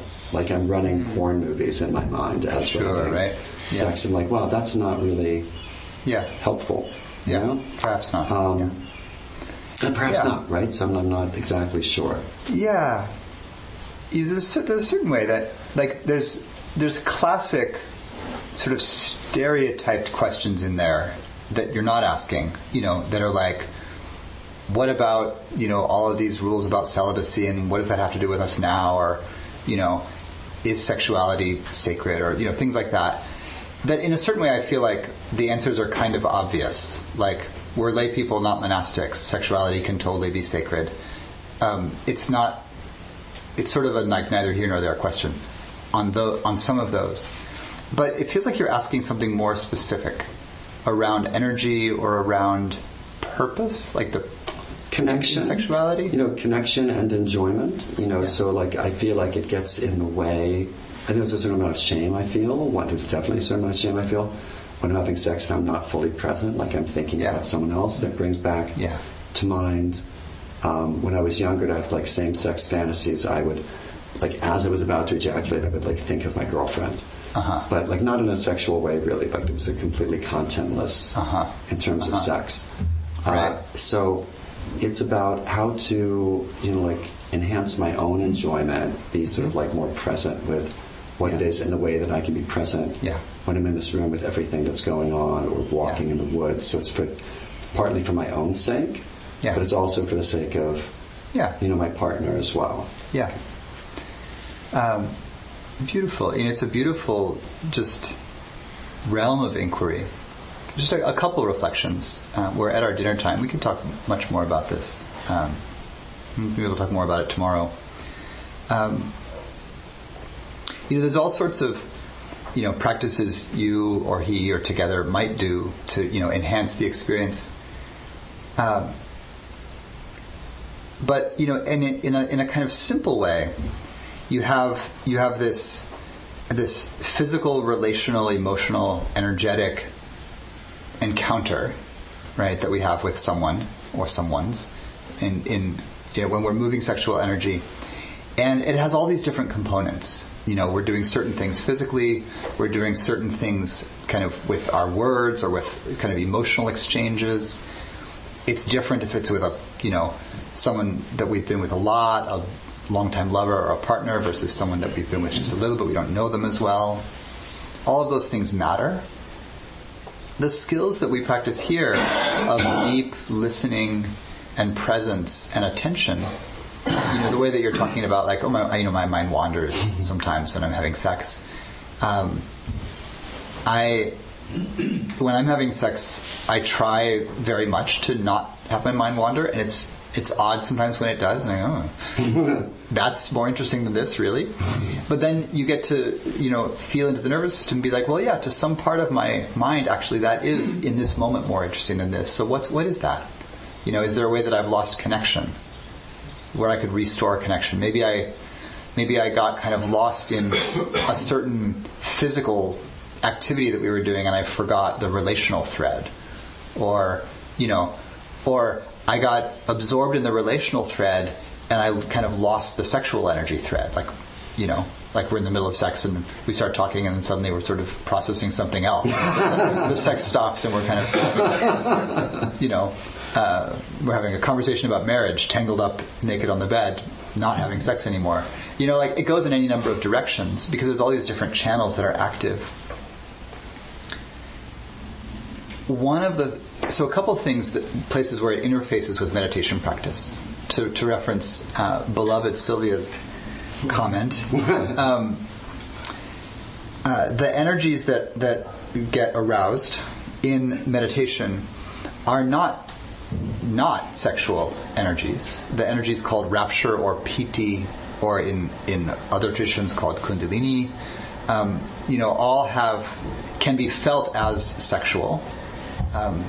They feel a certain kind of vibration feels sexual when it concentrates in the genitals, and it feels different when it concentrates in the belly or when it concentrates in the heart.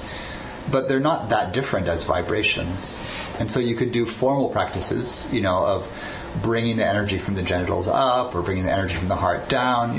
There's lots of stuff to do there. In deep meditation, the energy can very much be like a vibrant, sensual energy, and it can get very sexual. You can get really aroused in meditation, as you're describing. Totally happens. And the deeply absorbed states can often feel like sexual energy. They are essentially sexual energy in a different way, and that's part of their original purpose. One of the reasons the Buddha, one of the ways that the states of jhana, deep meditative absorption, are talked about is that they're so profoundly pleasurable that they wean the attention away from addiction to sexuality. They support celibacy. Celibacy is very hard if meditation is not pleasurable. And so you get into these meditations where there's a full body, kind of orgasmic-y kind of bliss, and I know any number of meditators who are like, this blows sex out of the water. Because it's like the blossoming of energy that happens in orgasm, but it sustains for hours. At just like, one of my teachers said, I just walked around for 2 weeks on a cloud of creamy bliss. And she was like, and I wondered if it would ever want to stop. And I wasn't going to stop it, until it was ready to be done. And so I just let it go. And it was just like waves of pleasure, And so that's built in to the system. Learn that. I know. Don't we all? Concentration. It's a side effect of concentration.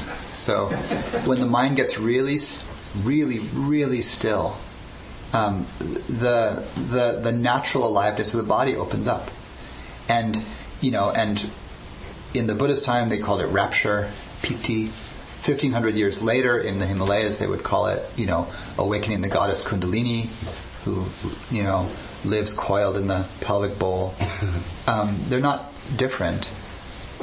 One Shaiva teacher, Swami Muktananda's teacher, said that there's a stage in meditation where the meditator is aroused all the time, super intense sexual energy, and that it's passing through that stage that makes it possible for you to give the energetic transmission known as Shaktipat. That actually there's a kind of metabolizing of that intense energy and being able to direct it and move it around. And a lot of the yogic practices are like this. We did the breath holding practice this morning. Hold the breath, squeeze the base of the pelvic floor, and you're drawing energy up from the pelvis through the central column. Like, of course, that's sexual energy. And in the Buddha's system, the drawing out of rapture into the whole body, I think, is a way of connecting with this profound erotic energy and disentangling it from it being pinned to the kind of unreliable relational contact of human to human sexuality. Because maybe I don't always have a lover, or I am a monastic, or I'm, for whatever reason, not with somebody in this moment. To disentangle it and actually have access to that fullness myself is profoundly nourishing.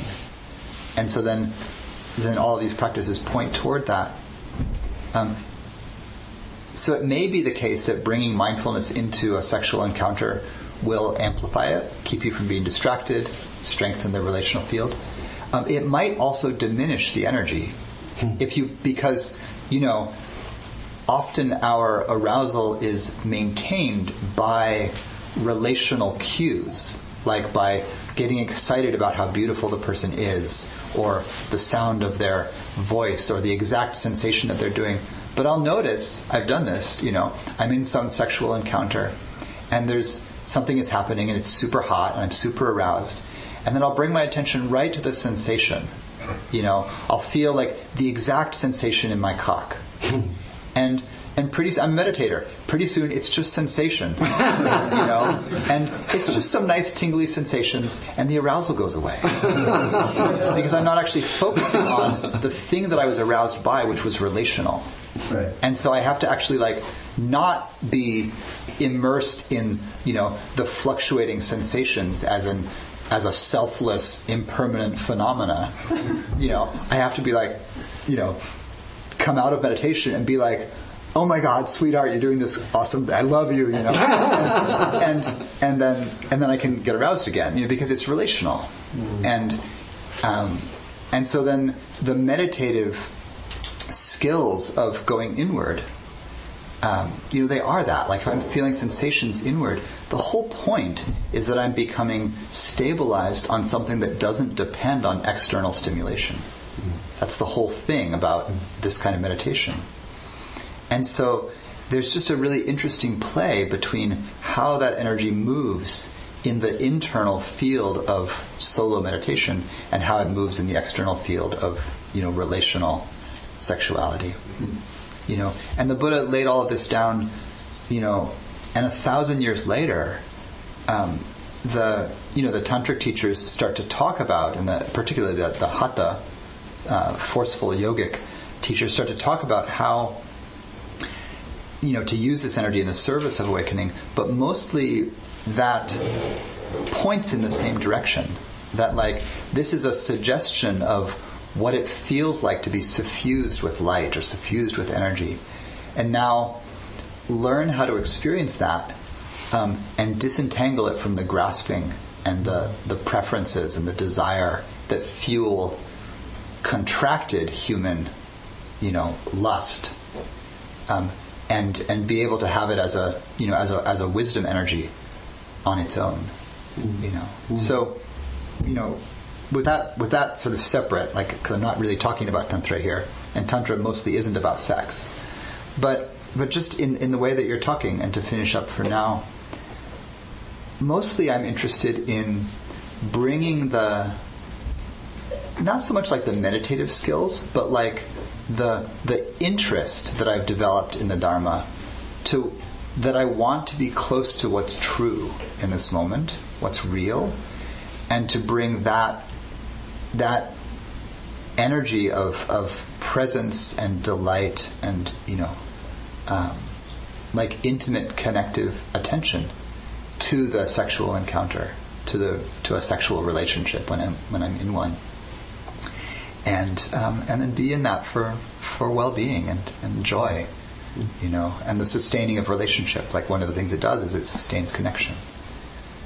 So, well, I've been invited to teachers since 2000, and my first teacher is Joseph Goldstein, and he's great. Blessings, and I've never heard a better answer. So thank you. Oh. That really was so rich in so many different ways. It's really, really terrific. I especially like the part about